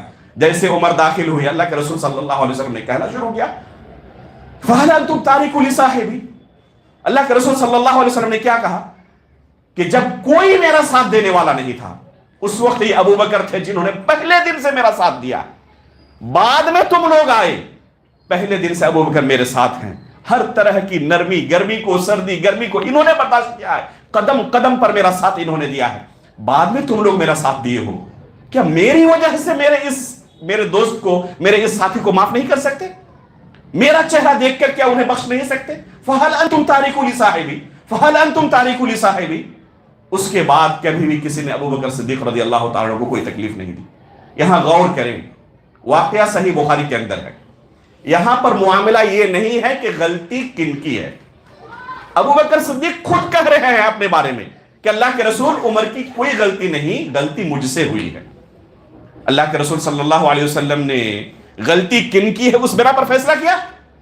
ابو بکر کو تکلیف پہنچی ہے تو اللہ کے رسول کو تکلیف پہنچی. کسی بھی صحابی کو تکلیف پہنچے تو اللہ کے رسول کو تکلیف پہنچتی ہے. یہاں پر معاملہ یہ نہیں کہ غلطی ہوئی یا نہیں ہوئی. غلطی ہونے کے باوجود بھی حق نہیں ہے کہ میرے ان صحابہ اکرام کو تم کچھ کہو. اگر غلطی ان کی ہو جائے تب بھی میرا چہرہ دیکھ کر انہیں معاف کر دو، انہیں بخش دو، ان کے متعلق اپنی زبان گندی نہ کرو. اور آج لوگ کیا کرتے ہیں؟ جھوٹی روایتوں کا سہارا لے کر ان صحابہ اکرام سے کوئی غلطی جہاں نہ ہوئی ہو وہاں پر زبردستی ان کی طرف جھوٹے الزام لگاتے ہیں کہ اس صحابی نے یہ کیا، اس صحابی نے یہ کیا، اس صحابی نے یہ کیا. حالانکہ وہ بری ہیں ان تمام گناہوں سے جو ان کی طرف جھوٹی نسبت کی جاتی. اگر صحیح سند سے بھی ثابت ہو تب بھی اللہ کے رسول نے آپ کو یہ حق نہیں دیا ہے کہ ان کے تعلق سے آپ کچھ کہہ سکیں اور ان کے اوپر انگلی اٹھا سکیں. صحیح سند سے بھی ثابت ہو تب بھی اللہ کے رسول نے آپ کو یہ حق نہیں دیا ہے. اور یہاں پر آپ کا کیا معاملہ ہے؟ آپ پوری کتاب لکھ ڈالتے ہیں خلافت و ملوکیت کے نام سے. کن پر سہارا لے کر؟ جن کے بارے میں خود جانتے ہیں کہ یہ سب کے سب کذاب تھے. مولانا مودودی نے جن روایتوں پر اعتماد کرتے ہوئے یہ خلافت و ملوکیت نامی کتاب لکھی ہے اور ان صحابہ اکرام کے اوپر لعن و طعن کیا ہے، ابو بکر صدیق رضی اللہ تعالیٰ عنہ سے لے کر کسی کو نہیں بخشا ہے. خصوصی طور پر عمر فاروق، عثمان غنی رضی اللہ تعالیٰ عنہ، معاویہ رضی اللہ تعالیٰ عنہ کے تعلق سے آپ پائیں گے کہ یا تو جھوٹی روایتوں کا سہارا ہے یا صحیح روایتوں کے اندر قطع و برید کر کے ان صحابہ اکرام کو انہوں نے مطعون کیا. ان میں سے بہت ساری ان کی عبارتوں کو پڑھ پڑھ کر ہم نے، جو عظمت صحابہ والی میری سیریز چل رہی ہے، ان کو سنایا ہے کہ دیکھیں کیا عبارتیں مولانا مودودی نے نقل کی ہیں اور کن روایتوں کا سہارا لیا ہے. تو یہ جھوٹے الزامات لگا کر ان صحابہ اکرام کو آج مطعون کیا جاتا ہے. اور ان لوگوں کو سننے کا نتیجہ، ان کی کتابوں کے پڑھنے کا نتیجہ واضح طور پر ہم اپنے نوجوانوں میں آج محسوس کرتے ہیں. جو بھی ان کے تعلق سے خوش فہمی کے شکار رہتے ہیں، ان کے لٹریچرز پڑھتے ہیں، ان کو سنتے ہیں، ان کے ساتھ گفتگو کریں، آپ نہیں پائیں گے کہ ان کے دل ان صحابہ اکرام کے تعلق سے بالکل صاف ہو۔ ہر ایک کے دل کے اندر کچھ نہ کچھ موجود ہے، کینہ کپٹ، بلکہ بعض لوگ ظاہر تک کر دیتے ہیں۔ یہاں تک کہ بعض لوگوں سے میں نے کچھ بحث و مباحثہ کیا، آخر میں یہاں تک کہا کہ ابو سفیان کے ساتھ مجھے جنت نہیں چاہیے، نعوذ باللہ من ذالک۔ ابو سفیان اللہ کے رسول کے پیارے صحابی، اللہ رب العالمین نے جنت کا وعدہ کیا ہے، آپ کون ہوتے ہیں فیصلہ کرنے والے ان کے بارے میں؟ معاویہ رضی اللہ تعالیٰ عنہ کے تعلق سے ایسی باتیں کہتے ہیں سلمان ندوی نے، انجیر علی مرزا نے، اور ان جیسے دوسرے افکار رکھنے والوں نے کیا کچھ نہیں کہا ان کے بارے میں۔ تو جو ان سے جڑتے ہیں ان کے اندر یہ جراثیم داخل ہوتے ہیں اور وہ اپنی دنیا و آخرت برباد کر ڈالتے ہیں۔ تو ان صحابہ اکرام کا عظیم حق ہم پر یہ ہے کہ اپنی زبان ان کے تعلق سے خاموش رکھیں، بس وہ کہیں جو اللہ تعالیٰ نے ہمیں تعلیم دی ہے۔ اور کیا تعلیم دی ہے؟ سورۃ الحشر کی آیت نمبر 10 کو یاد کر لیں اور جتنا زیادہ پڑھ سکتے ہو پڑھتے رہیں۔ ربنا اغفر لنا ولإخواننا الذين سبقونا بالإيمان ولا تجعل في قلوبنا غلا للذين آمنوا ربنا إنك رؤوف رحيم۔ اسی دعا کے ساتھ آج کا یہ درس ختم کرتا ہوں۔ اللہ رب العالمین سے دعا کرتا ہوں کہ اللہ رب العالمین ان صحابہ اکرام کی محبت ہمارے دلوں میں بھر دے، ان کے جو حقوق ہمارے اوپر ہیں ان حقوق کو ادا کرنے کی توفیق عطا فرمائے، ایمان کی حالت پر ہماری وفات ہو اور نبیین، صدیقین، شہداء و صالحین کے ساتھ ہمارا حشر ہو۔ آمین۔ تقبل یا رب العالمین، وصلی اللہ علی نبینا محمد۔